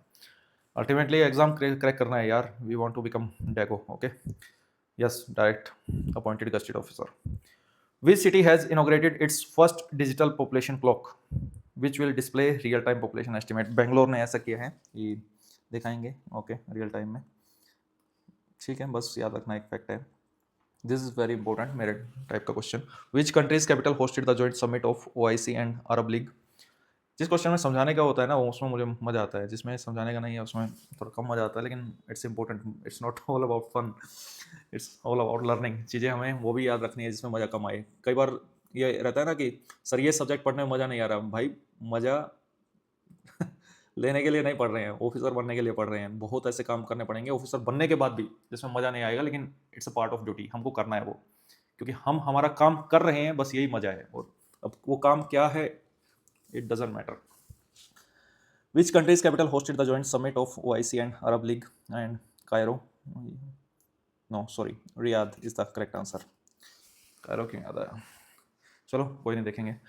The which country capital hosted the joint summit of OIC and Arab League? तो Riyadh is the correct answer, Saudi Arabia. And OIC is very important for paper 1 point of view. Arab League is very important. OIC को discuss कर लेते हैं। Organization of Islamic Cooperation, and ये second largest organisation है after the UN, and you must know about this fact. Exam में इस तरीके से ही क्वेश्चन आते हैं। 57 मेंबर्स हैं, जो टोटल 4 कॉन्टिनेंट्स से रिप्रेजेंटेशन रहता है। इसकी शुरुआत 1969 में की गई थी। हेडक्वार्टर की बात करें तो सऊदी अरेबिया, जेदा में इसका हेडक्वार्टर है, एंड ये मुस्लिम्स की वो इसको रिप्रेजेंट करता है वर्ल्ड लेवल पे। इंडिया इसका मेंबर नहीं है, पाकिस्तान इसका मेंबर है, आंसर यस। अब सोचेंगे कि इंटरव्यू का क्वेश्चन बनता है ये इसमें कि इंडिया इसका मेंबर क्यों नहीं है? इंडिया में तो 3rd लार्जेस्ट कंट्री है वर्ल्ड की मुस्लिम पॉपुलेशन के बेसिस पे अगर देखा जाए तो, एंड स्टिल एक ऐसी ऑर्गेनाइजेशन जो इस्लामिक कॉपरेशन को प्रमोट करती है। Pakistan is the obstacle. Pakistan बार बार ये इसमें इंडिया की मेंबरशिप को इसमें ऑब्स्टेकल क्रिएट करता है कि इंडिया इसका मेंबर नहीं हो सकता, क्योंकि वहाँ पे ऑफकोर्स पाकिस्तान का वही रोना चलता रहता है कि वहाँ पे मुस्लिम सेफ नहीं है, एटसेट्रा एटसेट्रा। वो बकवासबाजी, किसी और उसको कुछ काम भी नहीं है। अरब लीग, ये फैक्ट्स मैंने बता दिए, और अब अरब लीग की बात करते हैं। वॉलेंट्री एसोसिएशन है वेरियस कंट्रीज़ की, जो मेनली अरबिक स्पीकिंग है, और या बोल सकते हैं रीजनल ऑर्गेनाइजेशन है। बहुत ज़्यादा इंपॉर्टेंट नहीं है, ओआईसी ज़्यादा इंपॉर्टेंट है क्योंकि सेकंड लार्जेस्ट ऑर्गेनाइजेशन है, लेकिन फिर भी अरब लीग के देख लेते हैं इसमें बात करें तो। अच्छा, इसलिए याद आ रहा था, अरब लीग्स का हेडक्वार्टर ही कायरो इजिप्ट में है। मेरे को याद क्यों आ रहा है? अगर अरब जो समिट हुई है वो रियाद में हुई है, अरब लीग का हेडक्वार्टर की बात करें that is the Cairo Egypt. At present 22 members हैं। इंडिया इसका मेंबर है क्या? आंसर नहीं। कौन कौन 22 मेंबर्स है ये याद रखना नहीं है, या जो 57 मेंबर्स है वो याद रखना नहीं है। ऐसी ऑर्गेनाइजेशन में we must know the headquarter, we must know the total strength, we must know कि इंडिया उसका मेंबर है या नहीं है, या उसकी शुरुआत कब हुई, वो सब हम डिस्कस कर लिया थे। इसकी शुरुआत की बात करें तो 1945 में इसकी शुरुआत हुई थी 6 मेंबर से, एट 22 मेंबर से। इंडिया के पास ऑब्जर्वर स्टेटस है, मीन्स इन फ्यूचर वो चाहे तो मेंबर बन सकता है। एट प्रेजेंट जो 4 कंट्रीज हैं उनके पास ऑब्जर्वर स्टेटस है इसमें, India, Brazil, Eritrea and Venezuela. This is all about this question. Next question की तरफ आगे बढ़ते हैं। What is the name of India's first military exercise to combat the space-based threats and protect the country's space asset? इससे related एक question पहले आ चुका है, मिशन शक्ति एक क्वेश्चन आ चुका है। You must know the BYQs आप ऑब्जर्व करेंगे। What is the anti satellite missiles हमने बनाई थी, उसके लिए मिशन शक्ति इनिशिएटिव था। तो ये बोल रहा है कि फर्स्ट मिलिट्री एक्सरसाइज है ताकि हम बचा सकें हमारे, क्योंकि इन फ्यूचर, चलो पेपर 2 का आपका टास्क है स्पेस वेपनाइजेशन से रिलेटेड आपको चीज़ों को लिखना है, ऐसे लिखना है अबाउट द स्पेस वेपनाइजेशन। तो अंतरिक्ष अभ्यास 2024 is the correct answer for this question. Which company has partnered with the Noida International Airport for the renewable energy integration? Sometimes ऐसे क्वेश्चन आ जाते हैं तो Tata power less important question की category में मैं इसको डालूंगा। Which Indian tennis player has been named a sports ambassador by the Dubai Sports Council? Nice. तो ये दो ऐसे लोग हैं, सानिया मिर्जा एंड हरभजन सिंह। तो स्पोर्ट्स एम्बेसडर बनाया गया है दुबई स्पोर्ट्स काउंसिल द्वारा, सानिया मिर्जा एंड हरभजन सिंह। अब ये भी बताना पड़ेगा कि किस खेल से रिलेटेड है। चलो कमेंट सेक्शन में बताइए, देखते हैं आपकी जीके भज्जी आपको याद है या नहीं है। Prime minister Narendra Modi inaugurated the first Bodoland महोत्सव। ये नॉर्थ ईस्ट आते ही मेरे कान खड़े हो जाते हैं। Prime minister Narendra Modi inaugurated the first Bodoland Mahotsav in new Delhi associated with the Bodo tribe of which state? Assam से रिलेटेड है बोडो, जो एक अकॉर्ड साइन हुआ था 2020 में, आप लोगों ने न्यूज़ का भी फॉलो की हो तो। बोडोलैंड टेरिटोरियल रीजन डिक्लेयर किया था। मेनली ऐसे ही इंसर्जेंट ग्रुप्स ने लार्ज स्केल पे सरेंडर किया था। अभी त्रिपुरा में सरेंडर किया है, वो बताइए कमेंट सेक्शन में, मैंने लास्ट वीडियोस में कवर करवाया है। तो वहाँ पे बोडोलैंड महोत्सव अभी चल रहा है दिल्ली में। तो मेजरली 15,000 करोड़ का पैकेज गवर्नमेंट ने इनिशिएट किया था। And this is the developmental approach, this is the dialogue approach, कि आपको नॉर्थ ईस्ट इंसर्जेंसी को काउंटर करना है तो आप डायलॉग डिस्कशन से, डेवलपमेंटल अप्रोच से, समटाइम्स सिक्योरिटी अप्रोच से या साइकोलॉजिकल अप्रोच से, इन सब चीज़ों से काउंटर कर सकते हैं। और उसको बेस्ट एग्जांपल है दिस बोडोलैंड टेरिटोरियल रीजन जो डिक्लेयर किया था। और यू नो कि असम इज 6 शेड्यूल का पार्ट है, तो ऑटोनॉमी और दी थी, ऑटोनोमस रीजन डिक्लेयर कर दिया था। Autonomous district councils are declared under the 6 schedule ADC। 5th schedule के अंदर में क्या डिक्लेयर किया जाता है? Tribal advisory council is related to 6 schedule. अगर ये सब मैं क्या बोल रहा हूँ ऊपर से जा रहा है तो you must prepare the basics of polity, schedules आपको प्रिपेयर करना ही नीड है। Next question, which country did Nepal export electricity through Indian transmission line? Nepal ने अभी इलेक्ट्रिसिटी एक्सपोर्ट की है इंडियन लाइंस को इस्तेमाल करते हुए। आसपास भेजेंगे, कहाँ भेजेंगे बताओ, इतने दूर कैसे भेज देंगे? बांग्लादेश, नेपाल ही ऑप्शन में कैसे दे दिया, चलो गलती हो गई है। तो Bangladesh is the correct answer. Bangladesh के बारे में इंपॉर्टेंट फैक्ट्स और नेपाल के बारे में कॉमन फैक्ट्स अगर हमको जानने हो तो हमारा जवाब देगा BIMSTEC. Bay of Bengal initiative for the multi sectoral technical and economic cooperation, थोड़ा भारी नाम है तो कोई बात नहीं। अब बिम्स्टेक किसी को बोलेंगे तो उसको अगर अच्छी खासी नॉलेज रहेगी तो वो समझ पाएगा। It's a regional organisation, regional मतलब एक पर्टिकुलर एरिया तक सीमित है। बे ऑफ बंगाल के आसपास जो जितने कंट्रीज हैं उससे रिलेटेड है, जिसकी शुरुआत 1997 में की गई थी थ्रू द बैंकॉक डिक्लेरेशन। ये डिक्लेरेशंस आर वेरी इंपॉर्टेंट। इसमें टोटल 7 मेंबर्स हैं। हेडक्वार्टर की बात करें तो ढाका बांग्लादेश में इसका हेडक्वार्टर है। 7 मेंबर्स को याद करने की trick, MBBS in Thailand. Of course ऐसा कुछ नहीं होता है लेकिन we have to remember the things. MBBS में इसका यू मस्ट नो कि म्यांमार है, बांग्लादेश है, भूटान है, Sri Lanka, India, Nepal and Thailand. Maldives मत कराना बस गलती से, क्योंकि बे ऑफ बंगाल में नहीं आता है वो। तो इस तरीके के क्वेश्चंस पूछे जा सकते हैं in future. Bangladesh largest border share करने वाली कंट्री है कि लगभग किलोमीटर का बॉर्डर शेयर करते हैं भारत से। तो 5 स्टेट्स के नाम बताओ चलो बांग्लादेश के साथ कौन कौन से इंडियन स्टेट्स बॉर्डर शेयर करते हैं। Which operation has been launched by the Ministry of Science and Technology to demonstrate the geospatial technology application? Operation का नाम बताना है, मिनिस्ट्री ऑफ साइंस टेक द्वारा स्टार्ट किया गया है। Okay, operation Dronagiri is the correct answer for this question. What is the recent range extension achieved by the guided Pinaka multi barrel rocket system? बहुत बढ़िया सिस्टम है और वर्ल्ड लेवल पे इसको एक्सपोर्ट करने की बात हो रही है। Even the western countries like the France, अगर वो खरीदता है तो बहुत अच्छी बात होगी, बहुत नाम होगा हमारा कि फ्रांस जैसी कंट्रीज़ जिनसे हम इतना लार्ज स्केल पे इंपोर्ट करते हैं उनको हम कुछ एक्सपोर्ट करते हैं in the defence sector specially. तो ये DRDO द्वारा स्टार्ट किया गया था। इसकी रेंज पूछ रहा है तो 75 किलोमीटर इसकी रेंज रहती है पिनाका रॉकेट्स। और पिनाका क्या है न्यूज़ में रहता है, इस टाइप के से भी क्वेश्चन बन सकता है। तो मल्टी बैरल रॉकेट सिस्टम है, भारत ने खुद तैयार किया है, इंडिजीनियसली तैयार किया गया है, कारगिल में इसका इस्तेमाल किया गया था। ईच लॉन्च कैरियर 12 रॉकेट्स, एक लॉन्च कैरियर में 12 रॉकेट हैं और एक बैटरी में 6 लॉन्चर होते हैं। तो टोटल मीन्स एक बार में 72 आप लॉन्च कर सकते हैं विद टाइम, 12 एक साथ। और बहुत शॉर्ट टाइम में जो इसका लॉन्चिंग टाइम है वो इतना कम है कि मीन वाइल ऐसा बोला जा रहा है कि रडार में भी नहीं आ पाएगा। तो this is the beauty. And next question की तरफ आगे बढ़ते हैं। विद टाइम ऐसा बोला जा रहा है कि हम इसकी रेंज बढ़ाएंगे, विद एडवांस करेंगे, 300 किलोमीटर तक लेके जाएंगे इसकी रेंज। अभी 75 है, ऐसा लेके जाते हैं तो बहुत अच्छी बात होगी। Why Bharat matters already exam में पूछा जा चुका है ये क्वेश्चन। तो एस जयशंकर साहब, one of my favourite leaders.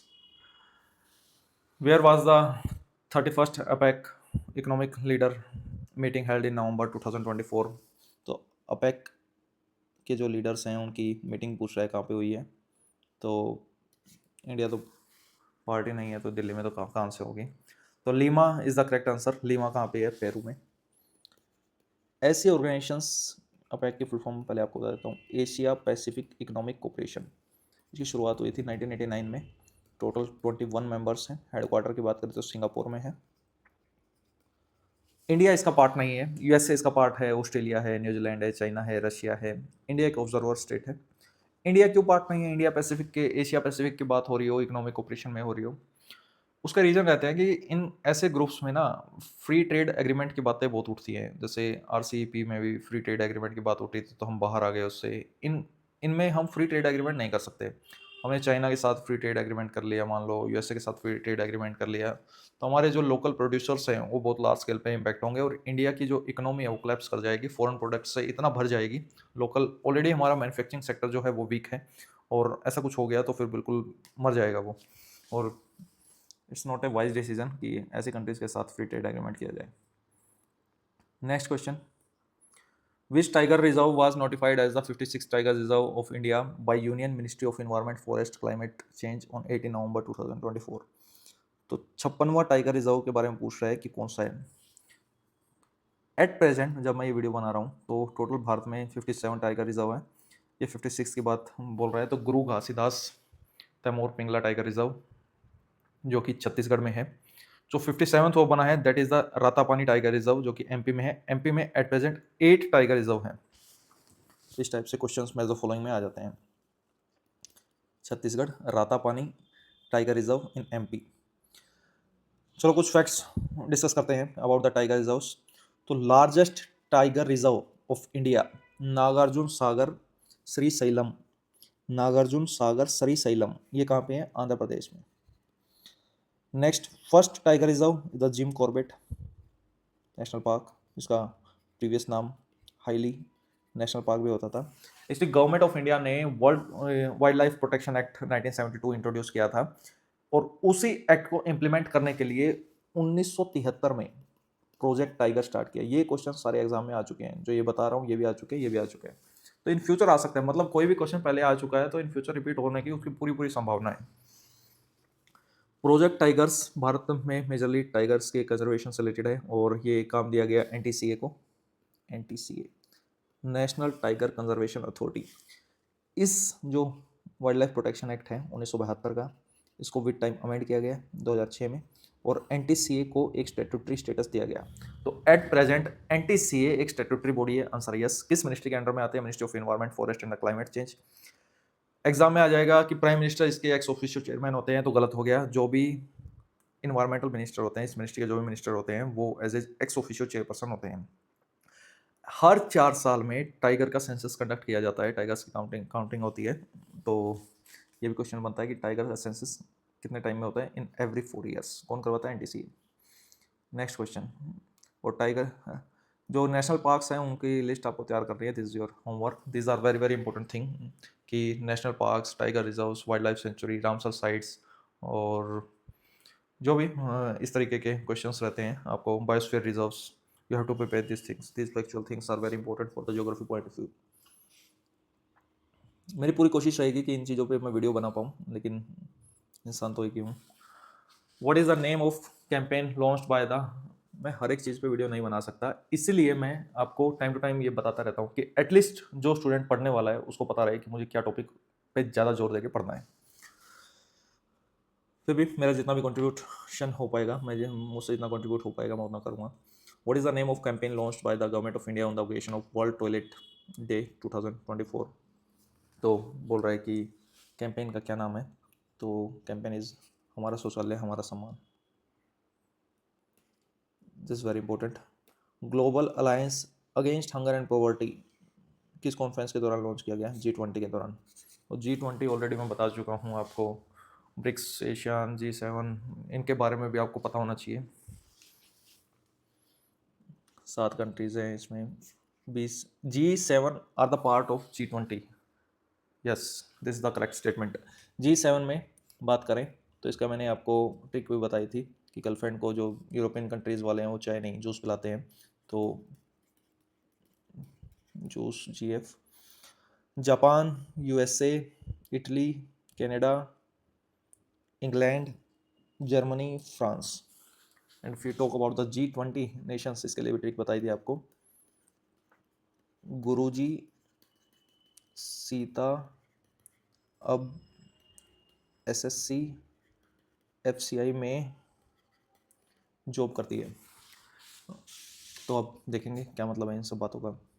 इन सब बातों का बस काल्पनिक मतलब है, बस आप ये याद रखने के लिए है कि Germany, USA, Russia, UK, Japan, India, south Africa, Italy, Turkey, Argentina, Australia, Brazil,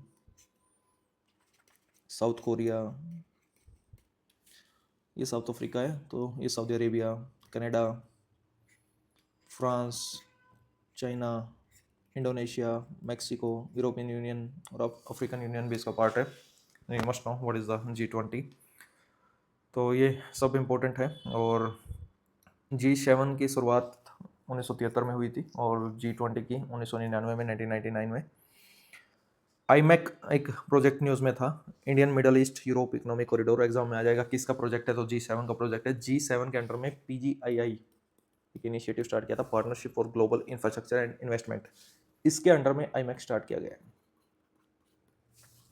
then you must know about this fact. और एशियन कंट्रीज़ में 10 नेशंस हैं, उसकी ट्रिक मैंने बताई है। चलो एक इंटरनेशनल ऑर्गेनाइजेशन पे डेडिकेटेड वीडियो लास्ट ईयर भी बनाई थी, इस साल भी बना देंगे। उसमें सारी इंटरनेशनल ऑर्गेनाइजेशंस को कवर कर देंगे विद ट्रिक्स, जितनी भी ट्रिक पॉसिबल हो पाएंगी। याद रखने के लिए ये सब चीज़ें हैं। चलिए आगे बढ़ते हैं। Question number 37। Which organisation has partnered with the kho kho federation of India for the kho kho world cup? तो खो खो वर्ल्ड कप कौन कौन सी ऑर्गेनाइजेशन मिलकर कंडक्ट करा रही है? एक तो खो खो फेडरेशन ऑफ इंडिया है और दूसरा है Indian Olympic association. And India will host first ever खो खो वर्ल्ड कप, तो ये बात आपको पता होनी चाहिए। What position has India secure in the climate change performance index 2025? तो ये जितने भी इंडेक्स रहते हैं वो हमारे लिए इंपॉर्टेंट है। तो करेक्ट आंसर इज द 10। जो फर्स्ट 3 नंबर हैं 1 2 3 ये एम्प्टी रखे गए हैं। 4th नंबर पे है डेनमार्क, 5th पे है नीदरलैंड। चाइना की भी हमें पता होना चाहिए, 55th पे है चाइना और 57 पे है USA। इंडिया की बात करें तो 3rd largest green house gas emitter है इंडिया और नेट जीरो एमिशन का हमारा टारगेट है 2070 तक। तो हमारे पंच अमृत, यू मस्ट नो, पंच अमृत साथ साथ रिपीट करते हैं।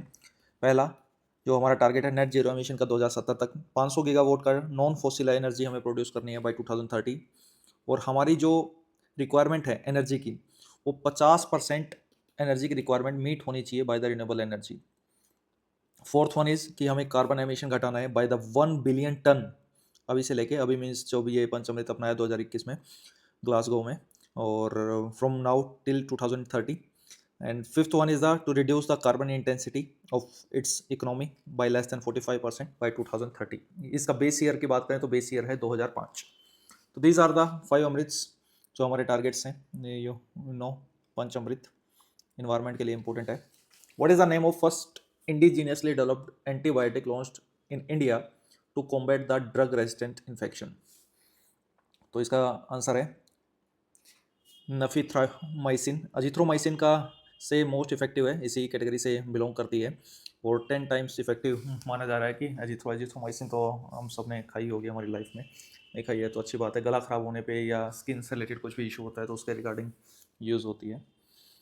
और मेडिकल लिटरेसी तो बहुत कम है भारत में, तो इनमें तो बहुत चीज़ें ऐसी चलती हैं, जेनरिक ड्रग्स, ये ड्रग्स, वो ड्रग्स, वो सब चीज़ों के बारे में बाद में बात करेंगे। बहुत अंदर तक एक्सपीरियंस है इन सब चीज़ों का। तो what is the title of Michelle Gracey feature film that opened the 55th IFFI? तो international film festival of India, IFFI का मतलब, तो बोल रहा है टाइटल क्या है इनकी फ़िल्म का, तो इनकी फ़िल्म का टाइटल है बेटर मैन। कहाँ पे हो रहा है ये, या कहाँ पे हुआ है? गोवा में हुआ है international film festival of India. You must know about this fact. Movies से रिलेटेड इस टाइप के क्वेश्चंस इंपॉर्टेंट हैं एग्जाम में, कहीं सोचो कि बस क्या क्वेश्चंस है सब, इसलिए PYQs are very very important. पता लगता रहेगा कि क्या इंपॉर्टेंट है, कितना इंपॉर्टेंट है। Which Indian officer has conferred with the honorary rank of general of Nepali army? एन क्यों लिख दिया, बस बाई मिस्टेक आ गया होगा इधर। तो किनको मिला है नेपाली आर्मी द्वारा ऑनररी रैंक? तो जो हमारे चीफ ऑफ आर्मी स्टाफ है जनरल उपेंद्र द्विवेदी, उनको दिया गया है। जो ये अपने आप में जो चीफ ऑफ आर्मी स्टाफ है, ये स्टेटूटरी ऑफिस है और 4 स्टार ऑफिस है। CDS की बात करें तो जनरल अनिल चौहान जी बात के CDS हैं। You must know about this facts. Nepal के साथ हम एक्सरसाइज भी करते हैं, Surya Kiran, you must know. Question number 42, which OTT platform has been launched by the India's public broadcaster Prasar Bharati? आपको पता होना चाहिए, और वेव्स इसका करेक्ट आंसर। ये इंपॉर्टेंट क्वेश्चन है तो स्टार मार्क कर लेना है ऐसे क्वेश्चंस को। OTT प्लेटफॉर्म्स क्या है, इनका नाम OTT क्यों रखा गया है, इस टाइप से इंटरव्यू में पूछ लिए जाते हैं क्वेश्चंस। तो ओवर द टॉप OTT की फुल फॉर्म है, actually these are the platforms which deliver, जो अपनी सर्विसेज हैं और डायरेक्टली व्यूअर्स को डिलीवर करते हैं without any traditional distribution method, या सीधा इंटरनेट से है, कोई केबल नहीं है, तो इसलिए इनको OTT direct over the top बोला जाता है। तो waves is the correct answer for this.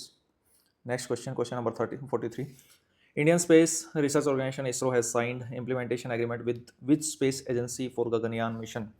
तो किसके साथ किया है अभी हाल ही में? ऑस्ट्रेलिया के साथ इन्होंने किया है, ऑस्ट्रेलियन स्पेस एजेंसी के साथ। For the first time, which games has been held in Bihar alongside the Khelo India Youth Games 2025? तो यू मस्ट नो कि खेलो इंडिया गेम्स 2025 बिहार में होंगे, और उसके साथ वो बोल रहा है कि और कौन से गेम होंगे, तो खेलो इंडिया पैरा गेम्स भी साथ में खेले जाएंगे। This N important fact. ISA already discuss कर चुके हैं बहुत बार, फिर से रिवाइज कर लेते हैं। विच country has become 104th full member of ISA international solar alliance? तो आर्मेनिया इसका मेंबर बना है, और ISA की शुरुआत 2015 में इंडिया और फ्रांस ने मिलकर की थी। कि जो इनिशियली ऐसा बोला गया था tropic of cancer, tropic of capricorn के बीच में जो भी कंट्रीज़ हैं वो इसका पार्ट बन सकते हैं, लेकिन एट प्रेजेंट कोई भी कंट्री इसका पार्ट बन सकती है। ऐसा नहीं है कि tropic of cancer and capricorn के बीच में ही होना चाहिए उनकी लोकेशन। मेनली ये सोलर एनर्जी को प्रमोट करने के लिए, रिन्यूएबल एनर्जी को प्रमोट करने के लिए एक इंटरनेशनल इंटर गवर्नमेंटल आप ऑर्गेनाइजेशन इसको बोल सकते हो। अगर कभी आ जाए एग्जाम में towards 1000 strategy is related to which organisation, then ISA will be the correct answer. इसका मतलब क्या है टुवार्ड्स 1000? कि इनका जो वेरियस टारगेट्स हैं उनसे रिलेटेड है, कि इनका टारगेट है टू मोबिलाइज 1000 बिलियन, वो मिलियन कर देगा गलत हो जाएगा, to mobilise 1000 billion US dollar investment by 2030। 2030 तक इनका टारगेट है कि इतनी इन्वेस्टमेंट इनको मोबिलाइज करवानी है। नेक्स्ट इनका टारगेट है टू इंस्टॉल 1000 गीगावाट, मेगावाट कर देगा तो गलत हो जाएगा, सोलर एनर्जी कैपेसिटी। इसके अलावा to deliver energy access to 1,000 million, यहाँ पे मिलियन है, पीपल यूजिंग क्लीन एनर्जी। इसके अलावा जो to mitigate global solar emission to the turn of 1,000 million ton of CO2, इसको एमिट करने का टारगेट है। ये मिलियन पीपल को रिप्रेजेंट कर रहे हैं, इनको एनर्जी मिलनी चाहिए, क्लीन एनर्जी, इतना टन CO2 को एमिट करना है। These are the targets. ISA का हेडक्वार्टर गुरुग्राम, एकमात्र ऐसी इंटरनेशनल ऑर्गेनाइजेशन जिसका हेडक्वार्टर भारत में है और इंडिया फ्रांस का कोलैबोरेशन में स्टार्ट की गई थी। Question number 46, recently India has signed MOU with which country to promote the use of local currency in cross border transactions? Agreements are very very important. Agreement से related questions 2024 में भी देखने को मिले और 23 में भी। तो Maldives is the correct answer, और मालदीव्स नेबरहुड फर्स्ट पॉलिसी के अंडर में भारत इस पर फोकस करता है। इसके अलावा सागर इनिशिएटिव है, ये भी क्वेश्चन आपके एग्जाम में आ चुका है कि Sagar initiative is related to what, then it is related to security and growth in all the region, और इसके तहत हम फोकस करते हैं मालदीव्स पे। Operation cactus is related to which country, तो operation cactus is related to Maldives. Maldives में 1988 में जब मिलिट्री coup होने जा रहा था तो इंडिया ने उसमें मदद प्रोवाइड करवाई थी अंडर द ऑपरेशन कैक्टस। और एट प्रेजेंट भी मालदीव्स में एंटी इंडिया स्लोगन्स भी देखने को मिलते हैं, चाइना इन्फ्लुएंस देखने को मिलता है। These are the challenges India is facing in neighbourhood, और इस पे इंडिया मालदीव्स रिलेशंस पे पेपर 2 का ऐसे आपको लिखना चाहिए। Next question, question number 47, in November 2024 which country has declared national disaster over food poisoning? Very important question, ऐसे क्वेश्चंस काफ़ी इंपॉर्टेंट है, और ये साउथ अफ्रीका ने डिक्लेयर किया है क्योंकि वहाँ पे फूड पॉइजनिंग के कारण डेथ देखने को मिली थी, लगभग 23-24 डेथ हो गई थी।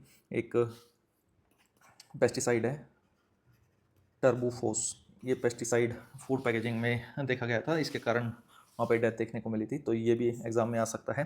टर्बूफोस is related to what, it is pesticide.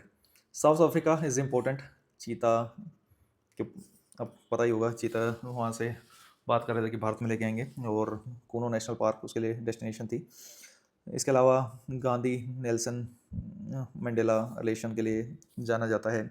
दोनों ही नॉन अलाइनमेंट मूवमेंट का पार्ट है इंडिया और साउथ अफ्रीका, दोनों ही G20 का पार्ट हैं, दोनों ही इब्सा एक ऑर्गेनाइजेशन है, India Brazil and south Africa इनका पार्ट है, दोनों ही ब्रिक्स का पार्ट हैं। तो ऐसा कुछ लिखना है तो you must know about this fact. ये इंटरनेशनल ऑर्गेनाइजेशंस हैं जहाँ पे दोनों कंट्रीज एक साथ मिलकर काम करती हैं। विच यूनियन मिनिस्ट्रीज, और गांधी जी वाली स्टोरी तो आपको पता ही होगी। विच union ministries is responsible for the supervising the बाल विवाह मुक्त भारत कैंपेन लॉन्च्ड? वो मिनिस्ट्री बोल रहा है कि कौन सी मिनिस्ट्री रिस्पॉन्सिबल है कि बाल विवाह मुक्त भारत कैंपेन जिसने चलाया है, तो ministry of women and child development. ये पेपर 2 में इस्तेमाल करने वाली चीज़ें हैं, ठीक है। Next question number 49, where was the 29th session of conference of states of the OPCW? अब ये क्या है? It's a organization for the prohibition of chemical weapons, ठीक है जी। It's an organization for prohibition of chemical weapons. इसका जो headquarter है वो हेग में है, और हेग नीदरलैंड। इसका आंसर भी यही है कि यहाँ पे मीटिंग हुई है इसकी। और इफ़ यू टॉक कि इसमें फॉर्मेशन कब हुई, इसकी फॉर्मेशन हुई थी 1997 में। टोटल 193 मेंबर्स इसकी कंट्रीज इसका मेंबर हैं। इंटर गवर्नमेंटल ऑर्गेनाइजेशन है। 2013 में इसको नोबेल प्राइज़ भी मिल चुका है। 4 कंट्रीज़ इसके मेंबर नहीं हैं, तो you must know about this 4 countries कि कौन कौन इसका मेंबर नहीं है। ऑफकोर्स जो इन सब चीज़ों में बिलीव नहीं करेगा कि हम तो लड़ाई में बिलीव करेंगे, इजिप्ट है, इसराइल है, नॉर्थ कोरिया है एंड साउथ सूडान। केवल Sudan is different, South Sudan is different, ठीक है। Both are the separate country. Have you heard about the MECR? इसके बारे में आपने सुना है क्या? ये आपके एग्जाम के लिए काफ़ी इंपॉर्टेंट है। Multilateral export control regime, these are the agreements. Multilateral export control regimes, these are the agreements for what? Agreements to prevent the proliferation of weapons of mass destruction। जो भी ऐसे वेपन्स जिससे large scale पे नरसंहार किया जा सके उनको बढ़ावा देने से रोकने के लिए ये एग्रीमेंट्स किए गए हैं, और इसके अंडर में ही वेरियस ग्रुप्स हैं, जैसे कि NSG आपने सुना होगा, nuclear supplier group, Australia group आपने सुना होगा, वासीनार ग्रुप आपने सुना होगा, MTCR आपने सुना होगा, मिसाइल टेक्नोलॉजी कंट्रोल रिजिम, और ये चारों ग्रुप्स हमारे एग्जाम के लिए मोस्ट इंपॉर्टेंट है। इन पे पहले क्वेश्चन पूछा जा चुका है और इन फ्यूचर भी क्वेश्चन पूछा जा सकता है। तो सबसे पहले इनको डिस्कस करते हैं by one. Let's discuss one by one and start with the NSG nuclear supplier group. Nuclear supplier group में देर आर टोटल 48 मेंबर्स और इंडिया उसका मेंबर नहीं है एंड हम चाहते हैं कि हम इसका मेंबर बने। ये mainly non proliferation of nuclear weapon से रिलेटेड है। हमने एनपीटी जो नॉन प्रोलिफरेशन ट्रीटी है हमने वो साइन नहीं की हुई है, इसलिए हमें इसकी मेंबरशिप नहीं दी गई है। 2019 के आसपास इंडिया इसका मेंबर बनने जा रहा था, लेकिन चाइना ने अपनी वीटो पावर इस्तेमाल करके इंडिया पे ऑब्स्टेकल लगा दिया और इंडिया उसका मेंबर नहीं बना। इसका मेंबर बनेंगे तो क्या बेनिफिट है? तो हम जो न्यूक्लियर मटेरियल है हमारे पास नहीं है, हमारे पास थोरियम है, वो भी काफ़ी प्रोसेस करने के बाद हम उसको न्यूक्लियर एनर्जी के फॉर्म में इस्तेमाल कर पाएंगे और उसकी कॉस्ट बहुत ज़्यादा आती है अगर उसको इनरिचमेंट हम उस चीज़ की करते हैं तो। जो यूरेनियम है वो हमारे पास नहीं है। तो ऐसे जो न्यूक्लियर एनर्जी बनाने के लिए जिन चीज़ों की ज़रूरत पड़ेगी वो हम इंपोर्ट या एक्सपोर्ट उसमें डील कर पाएंगे अगर इसका हम मेंबर बनते हैं। तो हमारी कंट्री की एनर्जी सिक्योरिटी के लिए इंपॉर्टेंट है कि हम इसका मेंबर बने। तो वी आर ट्राइंग कि हम इसका मेंबर बने। और तब जब वोटिंग हुई थी 48 में से 44 कंट्रीज वर सपोर्टिंग इंडिया, लेकिन चाइना हैज़ वीटो पावर। और अगर किसी कंट्री के पास veto power means there are UN के 5 मेंबर्स के पास वीटो पावर है, उनमें से एक मेंबर भी अगर मना कर देता है तो फिर वो मेंबरशिप नहीं मिलेगी। Next Australia group. Australia group में 43 मेंबर्स हैं। इंडिया इसका मेंबर है। ये मेनली ग्रुप जो बना है to combat the chemical and biological weapons, और चाइना इसका मेंबर नहीं है। 2018 में इंडिया मेंबर बना था इसका। नेक्स्ट है MTCR, missile technology control regime. There are 35 members और 2016 में इंडिया इसका मेंबर बना था, चाइना इसका मेंबर नहीं है। तो mainly this group is to prevent the proliferation of missiles and unmanned aerial vehicles, या ऐसी टेक्नोलॉजी जो कैपेबल हो कैरी करने के लिए 500 किलोग्राम पे load for more than 300 kilometre. तो इन सब चीज़ों को कंट्रोल करने के लिए, आपस में इंफॉर्मेशन शेयर करने के लिए, ये टेक्नोलॉजी ट्रांसफ़र करने के लिए ये वेरियस ग्रुप्स बने हुए हैं। और इंडिया ऑस्ट्रेलिया ग्रुप का मेंबर है, MTCR का मेंबर है। एंड द थर्ड वन या fourth one is the Wassenaar group, जिसमें 42 मेंबर्स हैं। इंडिया वासिनार ग्रुप का भी मेंबर है। वासिनार अरेंजमेंट, इसके लिए वर्ड इस्तेमाल होता है वासिनार अरेंजमेंट और ऑस्ट्रेलिया ग्रुप, ये इंटरचेंज होकर आपके एग्जाम में आते हैं। ऑस्ट्रेलिया ग्रुप में 43 मेंबर्स हैं, वासिनार अरेंजमेंट में 42 मेंबर्स हैं। इंडिया दोनों का पार्ट है, चाइना दोनों का पार्ट नहीं है। This group Wassenaar group is related to transfer of जो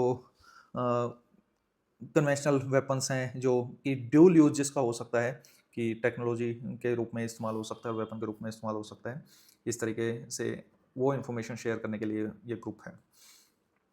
अगर बात करें टोटल 4 ग्रुप्स की, NSG, Australia group, Wassenaar arrangement and MTCR, इन 4 में से NSG का मेंबर इंडिया नहीं है। NSG का मेंबर केवल चाइना है अगर इंडिया और चाइना में से बात करें तो। और इन बाकी जो 3 ग्रुप हैं, इन तीनों में इंडिया है, इन तीनों में चाइना नहीं है। तो the correct answer is the Hague, and the Hague Netherland, this is also the headquarter of international criminal court and international court of justice का भी यही हेडक्वार्टर है। यू मस्ट नो कि किस किस ऑर्गेनाइजेशन का हेडक्वार्टर हेग में है। Which company has been granted approval by the Competition Commission of India to acquire a stake in the Walmart on Flipkart? तो ऐसे क्वेश्चंस भी इंपॉर्टेंट हो जाते हैं। अल्फ़ाबेट को अभी अप्रूवल मिला है। और CCI is important for exam point of view. CCI is the Competition Commission of India and it's a statutory body. Answer is yes. It was constituted in 2003 under the Competition Act 2002 का जो act था। और ministry की बात करें तो ministry of corporate affair के under में ये काम करती है। इसमें एक चेयरपर्सन और 6 मेंबर्स होते हैं और these are appointed by the central government. अगर आ जाए कि कंपटीशन एक्ट जो 2002 का एक्ट आया है, इसने रिप्लेस किया है MRTP एक्ट को, जो कि 1969 में बना था। तो स्टेटमेंट बिल्कुल करेक्ट होगी। और MRTP एक्ट की फुल फॉर्म है monopolies and restrictive trade practices act, कि मोनोपोली नहीं होनी चाहिए किसी की भी, तो उसको रिस्ट्रिक्ट करने के लिए देयर वाज डेडिकेटेड एक्ट। और 2002 में इसको रिप्लेस कर दिया गया कंपटीशन एक्ट से। और इफ़ यू टॉक कि CCI is a quasi judicial body, तो आंसर है यस, इसके पास कुछ जुडिशियल पावर भी हैं। क्वेश्चन नंबर 51, आगे बढ़ते हैं। Recently, exercise Agni Warrior 2024 has begun between India and which country at Devlali Field Firing Range, Maharashtra. अग्नि वॉरियर किस किस के बीच में हुई? तो Singapore is the correct answer. कहाँ पे हुई? महाराष्ट्र में. The recently inaugurated India's first green hydrogen. Green hydrogen is very important. Fueling station in Leh Ladakh was constructed for which PSU या PSC public sector company? तो NTPC is the correct answer for this. And green hydrogen के बारे में already told you, national green hydrogen mission के बारे में भी बता चुका हूँ. साइट प्रोग्राम क्या है?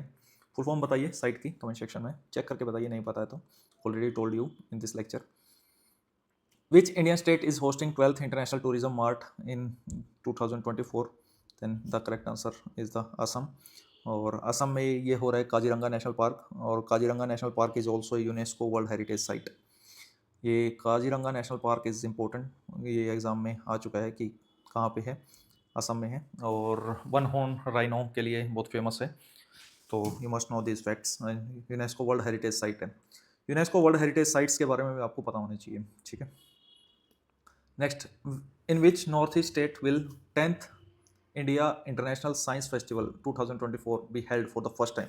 जो चीज़ें फर्स्ट टाइम हो रही है ना, वो चीज़ें आपको पता होनी चाहिए. तो नॉर्थ ईस्ट में सबसे पहली बार कहाँ पे हो रहा है? गुवाहाटी में हो रहा है, असम में.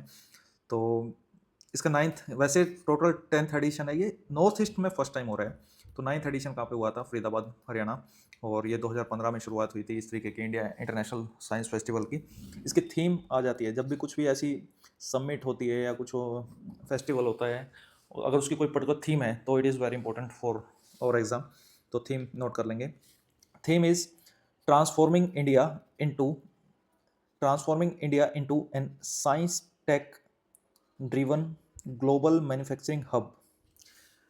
Transforming India into a science tech driven global manufacturing hub. This is the theme of India International Science Festival. Next question की तरफ आगे बढ़ते हैं. ये तो मैं पहले करा चुका हूँ यार लास्ट लेक्चर्स में. Which Indian nuclear power submarine, पहले क्वेश्चन था सितंबर मैगजीन का. Submarine recently conducted A successful user trial of K4 missile. तो INS अरिहंत, और ये इस तरीके की दूसरी सबमरीन है. पहली कौन सी है? INS अरिहंत. K4 मिसाइल की बात करें तो न्यूक्लियर कैपेबल्स सबमरीन्स में लगाया जाता है, और ये एक तरीके की बैलिस्टिक मिसाइल्स हैं. बैलिस्टिक मिसाइल जो प्रोजेक्टाइल मोशन पे काम करती हूँ. These are the ballistic missiles, and इनको प्रिपेयर किया है DRDO ने. नेक्स्ट क्वेश्चन की तरफ आगे बढ़ते हैं. What is the rank of India in network readiness index 2024? Then 49 is the correct answer. And first rank इसका USA का. रैंकिंग्स या index are very important. What is the primary focus of Bhima Shakti Yojana set to be launched by PM Modi in Panipat? तो कोई भी योजना अगर launch हो रही है तो पता होना चाहिए उसका पर्पज़ क्या है, और वुमेन एम्पावरमेंट से रिलेटेड ही है.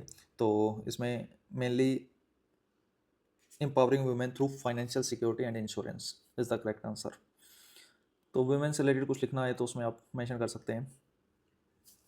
Next, what is the name of online learning platform launched by the Indian Army in November 2024 to upskill its officer? तो Eklavya is the correct answer for this question. Next question की तरफ आगे बढ़ते हैं. Question number 59. Who has been elected as 11th president of Asian Development Bank? is very very important.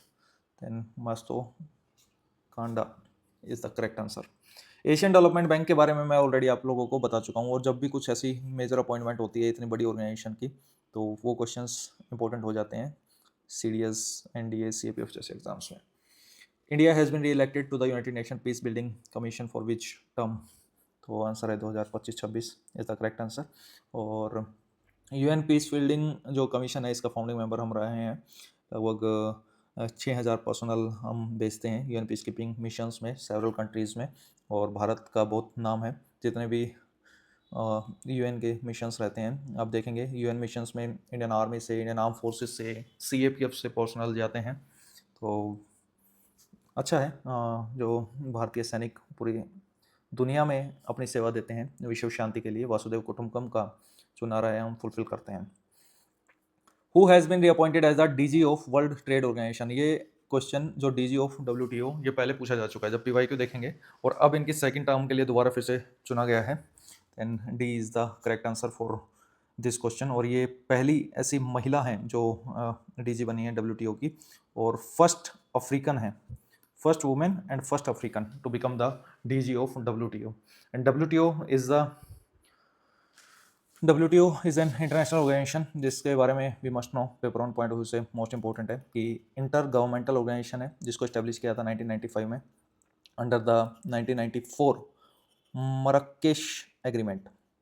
जितने agreements होते हैं you must know, जैसे ब्रिटन वुड एग्रीमेंट, मरक्केश, यहाँ पे Marrakesh agreement is there, Marrakesh agreement. अगर कभी question आ जाए WTO is the successor to GATT, तो बात बिल्कुल सही होगी। Then what is the GATT? GATT is the general agreement on tariff and trade, general agreement of tariff, tariff लगाने मतलब, एंड ट्रेड ऑफ 1948। डब्ल्यूटीओ, अगर ये स्टेटमेंट्स नोट करते चलें, वेरी वेरी इंपॉर्टेंट। डब्ल्यूटीओ, ये सारी जो भी एक्स्ट्रा इन्फॉर्मेशन बता रहा हूँ ये सारी पीवाईक्यू से मेरे पास है, और ये फिर से रिपीट होने की बहुत ज़्यादा संभावना है, ये किसी न किसी एग्जाम में आ चुकी हैं, और ये ही इंपॉर्टेंट थीम्स हैं यूपीएससी की। WTO is an outcome of Uruguay round negotiation, तो ये स्टेटमेंट बिल्कुल सही है। उरुग्वे राउंड नेगोशिएशंस में डिसाइड हुआ था कि हमें डब्ल्यूटीओ बनाना चाहिए गेट को रिप्लेस करके। हेडक्वार्टर की बात करें तो डब्ल्यूटीओ का हेडक्वार्टर है जेनेवा में, और बोल देगा वाशिंगटन डीसी में, गलत है, Geneva Switzerland. At present member 166। India is a member, yes, India is a founding member, yes. There are various agreements, जो मेजर एग्रीमेंट्स हैं, जो अगर एग्जाम में ऐसे क्वेश्चंस पहले कम से कम 3 से 4 बार पूछे जा चुके हैं कि ये एग्रीमेंट्स किस ऑर्गेनाइजेशन से रिलेटेड है, उसमें वो ऑप्शन देता है वर्ल्ड बैंक, डब्ल्यूटीओ और आईएमएफ। तो ये सारे जितने भी एग्रीमेंट्स के मैं नाम अभी लूंगा वो सारे डब्ल्यूटीओ से रिलेटेड है, तो उनको नोट करते चलें। तो पहले है AOA, agreement on agriculture, it is related to WTO. Agriculture में क्या सब्सिडी दे सकते हैं, आप इकोनॉमी में इन सब चीज़ों को पढ़ेंगे, तो agreement on agriculture is related to WTO. दूसरा, general agreement on trade in service, general agreement on trade in service is related to WTO. Third, agreement on trade related to aspects of IPR. IPR is intellectual property rights. इसको बोलते हैं trips. Exam में कभी आ जाए, TRIPS is related to which organisation? It is related to WTO। TRIPS क्या है? TRIPS is an agreement which is related to trade related aspects of intellectual property right. Fourth agreement is agreement on technological barriers to trade, technological barriers to the trade. Fifth is TRIMS, TRIMS. It is an agreement on trade related investment measures, trade related investment measures. So you must know these 5 agreements, these are related to WTO. Next आगे बढ़ते हैं, question number 62। Which prominent handicraft from Gujarat has received GI tag? अभी GI tag किसको मिला है? तो B is the correct answer. And GI tag majorly कौन देते हैं, किस मिनिस्ट्री के अंडर में आता है? Ministry of commerce and industry के अंडर में ये दिया जाता है। There is a dedicated department, department of industry promotion and internal trade, तो DIPIT is the dedicated department. GI tag mainly 10 years के लिए दिया जाता है, और रिन्यू भी होता है उसके बाद, ऐसा नहीं है कि रिन्यू नहीं करा सकते। जीआई के लिए, इसके लिए डेडिकेटेड एक्ट है, yes, GI of goods registration and protection act 1999। तो मेनली कोई पर्टिकुलर चीज़ उस जगह से बिलोंग करती है अगर, तो उसके लिए दिया जाता है। उससे क्या बेनिफिट होते हैं? उसको कल्चरल रिकॉग्निशन मिलती है, उस चीज़ की इकोनॉमिक ग्रो होती है, सेल ग्रो होती है, उस चीज़ की डिमांड उठती है, उसकी क्वालिटी पता लगती है। तो ये कंज्यूमर्स के लिए, प्रोड्यूसर्स के लिए, पर्टिकुलर स्टेट के लिए, सबके लिए विन विन सिचुएशंस रहती है। अगर आपके एरिया में किसी पर्टिकुलर गुड को जीआई टैग मिला हुआ है तो कमेंट सेक्शन में जरूर बताइएगा। नेक्स्ट क्वेश्चन की तरफ आगे बढ़ते हैं। What is the theme of 16th Conference of Parties of United Nations Convention to combat desertification held in December 2024? As I told you, themes are very important. 16वां edition था COP और session था, और ये सेशन हुआ है Riyadh में, Riyadh South Africa, oh sorry Saudi Arabia, Saudi Arabia, South Africa. Next theme पे फोकस करते हैं। Theme is the our land our future. Actually आपने अर्थ समिट सुना होगा। अर्थ समिट कब हुई थी? 1992 में, रियो द जेनेरियो में, ब्राज़ील में। इस अर्थ समिट के बेस पे 3 कन्वेंशंस बाहर निकल के आई। पहला UNCCD, United Nation convention to combat desertification. दूसरा UNFCCC, United nation framework convention on climate change. And तीसरा सीवीडी, बायोलॉजिकल डाइवर्सिटी से रिलेटेड है और कन्वेंशन ऑन बायोलॉजिकल डाइवर्सिटी। तो इनकी अब टाइम टू टाइम कॉन्फ्रेंसेस होती हैं, तो कहाँ पे इनकी कोई कॉन्फ्रेंस होती है वो हमको पता होना चाहिए। तीनों की ही हमको पता होना चाहिए, उनकी थीम क्या रही वो हमको पता होना चाहिए। अगर कुछ मेजर आउटकम आया है तो वो हमें पता होना चाहिए। If you talk about the UNCCD convention to combat desertification, ये हर 2 साल में एक बार होती है। This all about the this question. Next question की तरफ आगे बढ़ते हैं। 2024 एडिशन हुआ हरिमाऊ शक्ति। ये एग्जाम में पहले पूछा जा चुका है, मलेशिया के साथ होती है, होगा यहाँ पे कहीं पे। Yes, India Malaysia. और जितनी भी डिफेंस एक्सरसाइज हैं ये काफ़ी इंपॉर्टेंट है हमारे एग्जाम के लिए। इसमें मेजर क्वेश्चन यही बनता है कि हरिमाऊ शक्ति किसके साथ होते हैं, लेकिन यहाँ पे क्वेश्चन डिफरेंट है। विच रेजिमेंट इंडिया इज पार्टिसिपेटिंग, तो कौन सी पार्टिसिपेट कर रही है उसने ऐसा पूछा है, तो Mahar regiment is there. Harimau शक्ति India Malaysia. Who won the women title 2024 Syed Modi international badminton, तो ये Syed Modi international badminton tournament किसने जीती है, तो PV Sandhu is the correct answer. Which state has implemented रैयत भरोसा स्कीम, तो ये सब पता होना चाहिए। आप पेपर 2 के पॉइंट ऑफ व्यू से एग्रीकल्चर में कुछ लिखेंगे तो इस तरीके के फाइनेंशियल एड प्रोवाइड करवाई जाती है। तो the correct answer for this question is the Telangana. 15,000 रुपये पर एकड़ ये दे रहे हैं। पीएम किसान योजना इज ऑल्सो इंपॉर्टेंट, जिसमें 6,000 रुपये की फाइनेंशियल एड प्रोवाइड करवाई जाती है किसानों को, irrespective of their field cap की। कुछ ऐसा नहीं है कि 1 एकड़ ज़मीन होनी चाहिए, 2 एकड़ होनी चाहिए।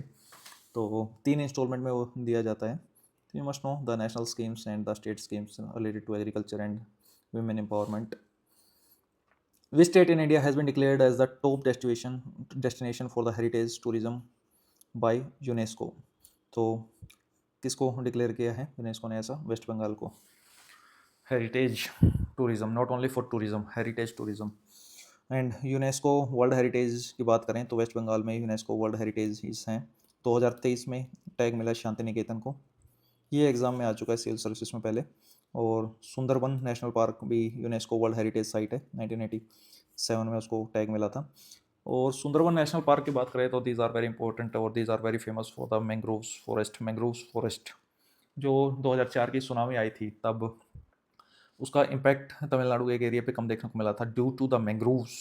तो mangroves are very very important for the ecology point of view. तो you must know the importance of mangroves. And third is the Darjeeling Himalaya railway, 1999 में इसको यूनेस्को वर्ल्ड हेरिटेज साइट का पार्ट बोला गया था। यूनेस्को वर्ल्ड हेरिटेज साइट की बात करें तो there are 43 sites in India, जिसमें 35 कल्चरल साइट्स हैं, 7 नेचुरल साइट्स हैं एंड 1 इज़ द मिक्स्ड। तो जो ये एक्सेप्शनल है, यू मस्ट नो, ये 7 भी आपको पता होना चाहिए। आपकी स्टेट्स की आपको पता होनी चाहिए, रिसेंट में कुछ बना है तो वो आपको पता होना चाहिए। Then 1 mixed is the Kanchenjunga national park. बताइए कहाँ पे है Kanchenjunga national park? Is in Sikkim, is in Sikkim. वो काजीरंगा है, काजीरंगा कहाँ पे है? असम में। नेक्स्ट क्वेश्चन की तरफ आगे बढ़ते हैं। How many tiger reserves are there in Madhya Pradesh after the notification of Ratapani? मैंने आपको बताया 57th टाइगर रिजर्व बनाया है रातापानी, और इसके बाद अब 8 टाइगर रिजर्व्स हो चुके हैं मध्य प्रदेश में। और टाइगर जो सेंसस होता है टाइगर्स का, वो हर 4 साल में होता है। Dedicated body national tiger conservation authority is a statutory body. Wild life protection act 1972 जिसको अमेंड किया गया 2006 में, और इसको स्टेटूटरी स्टेटस दिया गया।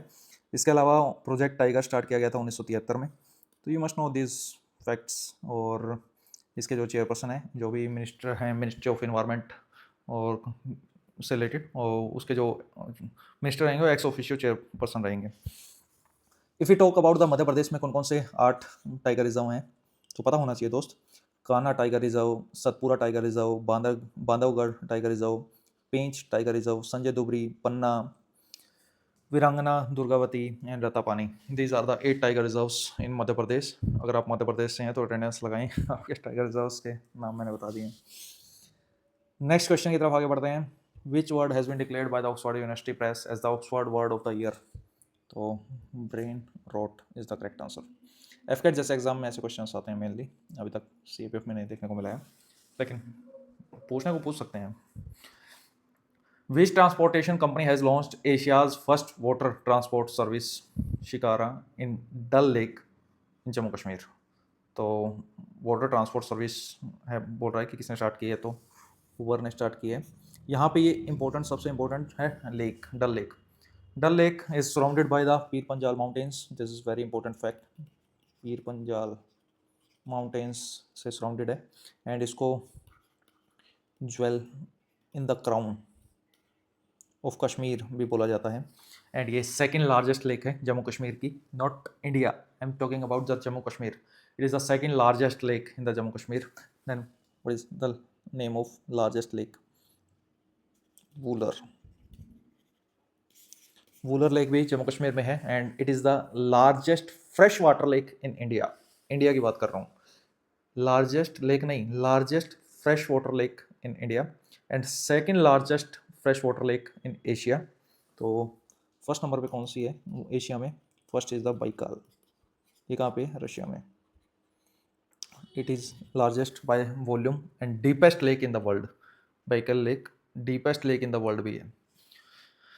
नेक्स्ट और इम्पोर्टेंट फैक्ट्स, जो वूलर लेक है it is fed by Jhelum river. कुछ important facts other, largest saline water lake in India अगर पूछा जाए तो चिलिका लेक जो कि उड़ीसा में है। Largest fresh water lake in India पूछा जाए, वूलर लेक जम्मू कश्मीर में। Largest saline water lake in India पूछा जाए तो चिल्का लेक उड़ीसा में। Longest, not largest, longest lake in India Vembanad lake. बताओ कहाँ पे है ये, कमेंट सेक्शन में बताओ। लार्जेस्ट आर्टिफिशियल लेक, ये सब क्वेश्चन आ चुके हैं दोस्त। Largest artificial lake Govind Vallabh Pant Sagar. These are the important facts about the lakes and you have to prepare the maps of the lakes और उनके बारे में important facts। जो यूएसए वाली है और मैक्सिको, यूएसए एंड कनाडा वाली जो 5 लेक्स हैं उनके नाम लिखो आप कमेंट सेक्शन में। मिसिसिपी, ये सब बताओ क्या याद है क्या नहीं। Huron. Where has the third India UK 2+2 foreign and defence dialogue? सबसे पहले ये पता होना चाहिए 2+2 क्या है। ये बेटर कोऑर्डिनेशन हो सके दो कंट्रीज़ के बीच में, तो 2+2 डायलॉग्स होते हैं जिसमें रिप्रेजेंट करते हैं defence minister and the foreign minister of the both the countries. तो इंडिया 2+2 डायलॉग्स किस किस कंट्री के साथ करता है? यूके के साथ करता है, ऑस्ट्रेलिया के साथ करता है, जापान के साथ करता है, रशिया के साथ करता है, यूएसए के साथ करता है। तो अगर कभी क्वेश्चन आ जाए कि क्या केवल और केवल यूएसए या यूके के साथ करते हैं तो गलत हो जाएगा वो। और 2+2 में 2 कौन है, मतलब 2 लोग कौन है? तो foreign minister and the defence minister. Netumbo Nandi Ndaitwah has recently been elected the first female president of which country? जो भी एक्सक्लूसिव चीज़ हो, फर्स्ट हो इंडिया में, वर्ल्ड में, it's important for our exam point of view. नामिया आपको जाके map में देखना है, नामिया की लोकेशन और नेबरिंग कंट्रीज इसकी। Which country has launch its first atmospheric monitoring station in the Larsemann Hills East Antarctica? तो China is the country. China इन सब चीज़ों में थोड़ा आगे रहता है हमसे। What is the theme for world soil day 2024 observed on 5 December 2024? अच्छा, दिसंबर वाला भी आ गया क्या थोड़ा बहुत? चलो एक दो क्वेश्चन देख लेते हैं। तो थीम बोल रहा है वर्ल्ड सोइल डे की, तो the answer for this question is the caring for soils, measure, monitor and manage. Next, which act does the Bharatiya Vayuyan विधेयक 2024 रिप्लेस? तो इसकी रिप्लेसमेंट की बात चल रही थी, यू मस्ट नो। इस टाइप के क्वेश्चन मोस्ट इंपॉर्टेंट हो जाते हैं। तो एयरक्राफ्ट एक्ट 1934, अब ये नया एक्ट लाने की बात कर रहे हैं, भारतीय वायुयान विधेयक। पेपर 2 में देखेंगे इसको कि क्या इंपॉर्टेंस है क्या नहीं है, अगर पास हो जाता है तो। Question number 76, which scheme provided grants for 50 lakh each of 2 startups in the field of technical textile by the government of India? तो कौन सी स्कीम के अंडर में दिया गया है? तो 50 लाख रुपए का incentives for the startups. As I told you the grants वो वापस नहीं करना है, अगर लोन होता तो वापस करना होता। तो great scheme. Less important question था। Which Japanese culture product was added to UNESCO intangible cultural heritage list in 2024? Important question है। The sake is the correct answer. Google करेंगे एक बार इन सब चीज़ों को, दिखेगा आपको कैसा दिखता है। Where is the Kala Yatra festival being organised for the first time in December 7, 2024? Festivals are very very important. You must know the importance of festivals. Then Bangalore is the correct answer. Where is the 29th edition of European Union Film Festival being held? Film festivals के बारे में पता होना चाहिए। जैसे international film festival of India था वो गोवा में हो रहा है, ये यूरोपियन यूनियन फिल्म फेस्टिवल की बात कर रहा है। And the correct answer is the Hyderabad. जो सेक है वो राइस वाइन है, ठीक है, जो हमने देखा था अभी यूनेस्को का, जापान का cultural product. Question number 80, INS Tushil, which has been commissioned by the Indian Navy in December 2024, is an upgraded version of which class of frigates? तो has been commissioned by India, which is okay किस frigates के बारे में पूछ रहा है, तो प्रीवाक 3 class. Next question, to which country did India, ये काफ़ी फैक्चुअल क्वेश्चन है, इन सब में कुछ ज़्यादा समझाने का नहीं है, बस आपको जहाँ पे कुछ समझाने का आएगा मैं बता दूंगा, ये आपको याद ही करना है, मैं बस रिपीट कर दूंगा ताकि आपको याद हो जाइए। To which country did India recently export the indigenously developed Akash surface to air missiles? अब ये इंपॉर्टेंट है। ये बोल रहा है कि हमने किस कंट्री को एक्सपोर्ट करने की बात की है आकाश मिसाइल को, तो काफ़ी इंपॉर्टेंट क्वेश्चन है। अर्मेनिया को हम बात कर रहे हैं। इससे पहले हमने किसी को एक्सपोर्ट किया है क्या कुछ? Yes, BrahMos missile. ब्रह्मोस एक तरीके की क्रूज मिसाइल है जो कि हमने फिलीपाइंस को एक्सपोर्ट की है। आकाश हम अर्मेनिया को एक्सपोर्ट कर रहे हैं। और पिनाका जो रॉकेट सिस्टम है वो यूरोपियन कंट्रीज़ के साथ अभी बात चल रही है, हो सकता है इन फ्यूचर हम फ्रांस या यूएसए को वो एक्सपोर्ट करें। This is also an important fact कि जो यूएसए है वो हमारा लार्जेस्ट बायर है इंडियन वेपन सिस्टम्स का। Yes, you might be surprise from this information, but USA is the largest buyer of Indian weapon system, followed by the France. दूसरे नंबर पे फ्रांस है। आकाश एक सरफेस टू एयर मिसाइल है, exam में आ जाएगा आकाश कैसी मिसाइल है, सरफेस टू सरफेस है, एयर टू एयर है, तो सरफेस टू एयर मिसाइल है। आप ज़मीन पे खड़े रह के आसमान में जो कोई भी एयरक्राफ्ट है या मिसाइल्स है उसको न्यूट्रलाइज कर सकते हो। नेक्स्ट जो इंपॉर्टेंट क्वेश्चन है, question number 82, recently Vistara airlines have been merged with which airline company? Then you must know the Air India. इस टाइप से भी क्वेश्चन आ जाते हैं हमारे एग्जाम में। Which Indian security force will form the country's first all India all women battalion as recently approved by the government? And ये news तो सबने फॉलो की होगी। This all about the CISF। CISF का गठन 1969 में किया गया था एंड डेडिकेटेड एक्ट है 1968 का, खुद की फायर विंग है। Protection and security is the motto of BSF। You must know the mottos of the CAPF for the interview point of view, and ये तो मोरल रिस्पॉन्सिबिलिटी बनती है। BSF duty on to death, ITBP शौर्य दृढ़ता का निष्ठा, CRPF is the service and loyalty. And what about the SSB, Service Security and Brotherhood? Next,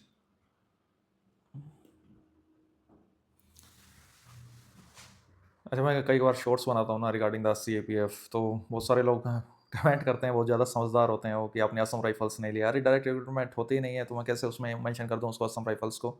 of course Assam rifles is the oldest paramilitary of India and CAPF का भी part है Assam rifles, but उसमें direct recruitment नहीं होती है जो CAPF assistant commandant के exams में है। पहले पूरी इन्फॉर्मेशन लेके आओ फिर मुझे लेक्चर देना उन चीज़ों पे। It was for those candidates जिनके ऐसे कमेंट आते हैं समटाइम्स, थोड़ा हंसी आती है मन में, ठीक है कोई बात नहीं। They are in learning phase, धीरे धीरे सीखते हैं, सबको नहीं पता होता ना। अब हम बताएंगे तभी तो पता लगेगा, तो इसलिए हम शॉर्ट्स बनाते रहते हैं ताकि लोगों को पता लगे about the CAPF and the importance of CAPF। They are the backbone of India. Yes, proudly we can say they are the unsung heroes of India. आज नहीं तो कल इसकी रिकग्निशन होगी और लोगों को इसकी अहमियत का पता लगेगा। Where has the 2024 United Nations Climate Change Conference COP29, as I told you कि जो अर्थ समिट थी उसमें कॉम्बैट की बात की गई थी, डेजर्टिफिकेशन से, क्लाइमेट चेंज से एंड बायोडाइवर्सिटी से रिलेटेड था। तो ये बोल रहा है कि UN जो क्लाइमेट चेंज कॉन्फ्रेंस है वो कहाँ पे हुई है, और COP28 से क्वेश्चन लास्ट ईयर देखा गया था, COP26 से क्वेश्चन देखा गया था, अब COP29 के बारे में पूछ रहा है, तो आपकी ये ड्यूटी बनती है, ये आपको पढ़ना है। तो ये बाकू में हुई है, बाकू अजरबैजान। थीम भी पता होनी चाहिए, investing in A livable planet for all. Investing in livable planet for all. You must know the theme of COP29. Which state has been chosen to host the 38th Summer National Games by the Indian Olympic Association? Which state has been chosen to host the 38 कहाँ पे ये होंगे national games Indian Olympic association ने जो choose किया है तो the correct answer is Uttarakhand. Next question. PM Modi has inaugurated the Indian institute of skill in which city? तो यू मस्ट नो मुंबई में. एंड स्किल इंडिया मिशन से रिलेटेड भी question एक बार पूछा गया था 2018 में कि कब स्टार्ट हुआ था, तो 2015 में स्टार्ट हुआ था skill India mission. And skills are very very important और अनएम्प्लॉयमेंट को काउंटर करने के लिए पेपर 2 में ये सब चीज़ें आप मेंशन कर सकते हैं कि हमारी जो एजुकेशन है that should be skill based education. Which heritage conservation project in Tamil Nadu was awarded the UNESCO Asia Pacific Award for Cultural Heritage Conservation? इस टाइप के क्वेश्चंस काफ़ी इंपॉर्टेंट हो जाते हैं. तो C is the correct answer for this question. You must know about this temple. Next question की तरफ चलते हैं, फटाफट करते हैं थोड़ा सा क्योंकि अब बहुत फैक्चुअल क्वेश्चंस आ रहे हैं और उसमें समझाने का ज़्यादा कुछ है नहीं. Which team won the 11th ACC Under-19 man Asia cup final in 2024? तो Bangladesh is the correct answer for this question. Next question, question number 89. Who has been appointed as 26th governor of RBI? तो you must know about this कि RBI के जो 26 governor है वो कौन बने हैं, तो Sanjay Malhotra is the correct answer. Next question. RBI के बारे में मैं लास्ट क्लास में ऑलरेडी बता चुका हूँ कि 1934 के एक्ट से गवर्न होती है और इसको बैंक ऑफ बैंक्स भी बोला जाता है. बाकी सारे बैंक्स को रेगुलेट करने का काम करते हैं, कंट्री के लिए मॉनेटरी पॉलिसी बनाते हैं जिससे इकोनॉमी स्टेबल रहती है, इन्फ्लेशन कंट्रोल करने का काम करती है. There is a dedicated committee, monetary policy committee, जो कि 2000 अपने 16 के एक्ट से अपने आप में एक स्टेट्यूटरी बॉडी है, 2016 में बनी थी. तो you must no this facts already बता चुके हैं. आरबीआई के जो वेरियस टूल्स हैं, मॉनेटरी पॉलिसी के टूल्स हैं, रेपो रेट, CRR, SLR, ठीक है, ये सब मैं लास्ट क्लास में डिस्कस कर चुका हूँ. आपने नहीं देखा तो लास्ट क्लास जाके देखिए. Recently John Mahama has won 2024 presidential election for which country? Correct answer is the Ghana. Ghana is the correct answer. Location देखनी है आपको जाके घाना की कहाँ पे है. Who became the first Indian to win the FIA Formula 2 Constructor World Championship? जब भी वर्ल्ड में कुछ इंडियन कुछ भी ऐसा काम करे तो एग्जाम्पल से इम्पोर्टेंट हो जाता है. तो Karun Chandhok is the correct answer for this question. Question number 92. A recent study has examined the long-term behavior of transplanted stem cells within the body with reference to stem cells. Which are the following statements are correct? Sometimes कोई चीज़ news में हो तो उसके regarding static information वो हमसे पूछ लेता है और इसमें वो पूछ रहा है कि stem cells can B derived from mammals only. इस तरीके से कोई भी वर्ड आ जाए जो सिचुएशन को थोड़ा एक्सट्रीम बनाए तो उस पर थोड़ा ज़्यादा ध्यान देने की नीड है. Stem cells can be use for screening new drugs and stem cells can use for medical therapies. Stem cell से related already UPSC civil services में क्वेश्चन पूछ चुकी है, CAPF में भी इन फ्यूचर पूछने की संभावना है. तो ये स्टेटमेंट तो यहीं पे गलत हो गई क्योंकि मैमल्स, प्लांट्स या अदर एनिमल्स से भी स्टेम सेल्स डिराइव की जा सकती है. अगर आपको स्टेम सेल नहीं पता तो बेसिकली मैं बता दूं कि ये स्पेशलाइज्ड सेल्स हैं जो फर्दर सेल्स को जनरेट करने की पावर रखती हैं और these can be divided into daughter cells and they can serve as repair system. Multiple tissues में पाई जाती हैं जैसे ब्रेन में, बोन मैरो में, ब्लड में. इन शॉर्ट मान लीजिए कि स्टेम सेल्स के द्वारा जो मेडिकल थेरेपीज़ हैं, कोई भी ऑर्गन मान लो किसी का काम करना बंद कर गया तो स्टेम सेल्स की हेल्प से उसका ऑर्गन रिप्लेस किया जा सकता है, न्यू ऑर्गन क्रिएट किया जा सकता है. तो stem cells use for screening of new drugs, ये बात बिल्कुल सही है, मेडिकल थेरेपीज़ में यूज़ होती है. तो C is the correct answer. 2 and 3 statement are correct. Next question की तरफ आगे बढ़ते हैं. क्या नेक्स्ट क्वेश्चन देखते हैं, question number 93. The recent release of income tax returns statistics spanning assessment years from 2019-20 to 21-22 consider the following statements. Income tax system in India is governed by the Income Tax Act 1961 and it is a direct tax. Income tax के बारे में पूछ रहा है कि direct tax है क्या. ये बात बिल्कुल सही है कि इनकम टैक्स एक्ट से गवर्न होता है और डायरेक्ट टैक्स है. Central board for direct tax is a constitutional body, okay, under the central board of revenue act. अरे एक्ट के अंडर में होगी तो कॉन्स्टिट्यूशनल बॉडी कैसे होगी? इट्स ए स्टैट्यूटरी बॉडी, तो it's not a constitutional body. तो ये स्टेटमेंट इनकरेक्ट है, दो जहाँ पे दिख रहा है हटा दो उसको। और ये स्टेटमेंट तो करेक्ट थी ही, तो ये भी नहीं होगा, तो A is the correct option. And third is the central board of direct taxes operates with the department of revenue with ministry of finance. तो this statement is also correct. Next question की तरफ चलते हैं। Question number 94 बस हो ही गया है, 5-6 question बचे हैं। 16th एडिशन हुआ है कोप 16 का, okay, convention of biological diversity. कहाँ पे हुआ है? In California. और उसके बारे में बोल रहा है कि कुछ स्टेटमेंट्स हैं, कौन सी करेक्ट है वो बताना है। United nation framework convention for climate change was formed in 1994, okay, to address the issue of climate change. ठीक है, this is the correct statement. Next, COP meeting under UNFCCC have been held annually since 1995, this is also correct statement. First COP meeting held in Kyoto where the Kyoto protocol was adopted. ये statement wrong है, क्योंकि जो first meeting हुई थी that was in Berlin. Money heist वालों का favourite character. ठीक है, B is the correct answer. And Kyoto protocol किस चीज़ से रिलेटेड है आप कमेंट सेक्शन में बताएंगे। जो अर्थ समिट हुई थी उससे ये 3 कन्वेंशंस निकले थे, मैं ऑलरेडी बता चुका हूँ। क्लाइमेट चेंज वाली, बायोलॉजिकल डाइवर्सिटी वाली और डेजर्टिफिकेशन वाली। नेक्स्ट, मध्य प्रदेश के बांधवगढ़ टाइगर रिजर्व में following statements regarding the elephants. Elephants की वहाँ पे कुछ न्यूज़ में थी, डेथ वगैरह वहाँ पे हुई थी। India has largest number of wild Asian elephants. ये बात बिल्कुल सही है। Estimated 29,964 according to 2017 census of project elephant. Project elephant कब स्टार्ट किया गया था? 1992 में। Karnataka has highest number of elephants, बिल्कुल सही बात है, followed by the Assam and Kerala. Both statements are the correct, 1 and 2 are correct. Third, Bandhavgarh Tiger Reserve is located in the Katni district of Madhya Pradesh, spread over the Vindhyan hills. ये statement सही नहीं है, क्योंकि ये काटनी डिस्ट्रिक्ट में नहीं, Umaria district में है। ये एग्जाम में नहीं आएगा, लेकिन ये फर्स्ट 2 स्टेटमेंट आपको पता होनी चाहिए कि India has largest number of wild Asian elephants और दूसरा Karnataka has highest number of elephants. इस टाइप के। प्रोजेक्ट एलिफेंट 1992 में। प्रोजेक्ट टाइगर कब स्टार्ट किया गया था?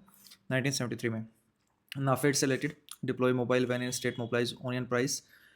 NAFED and apex organization under the ministry of agriculture, किस मिनिस्ट्री के अंडर में आता है? We must know. तो यस, मिनिस्ट्री ऑफ एग्रीकल्चर के अंडर में आता है। 2 अक्टूबर 1958 को फाउंड किया गया था। Headquarter in Gurugram. Headquarter Gurugram में नहीं है, दिल्ली में है। तो 3 B is the correct answer for this statement. Static हमको पता होना चाहिए, समटाइम्स स्टैटिक पूछ लेते हैं वो, दिस लास्ट के कुछ क्वेश्चन इसलिए स्टैटिक ही डाले हैं। RNA से रिलेटेड है कि RNA के बारे में बताना है। Following statement regarding ribonucleic acid. Generally double standard like DNA but includes base thymine instead of uracil।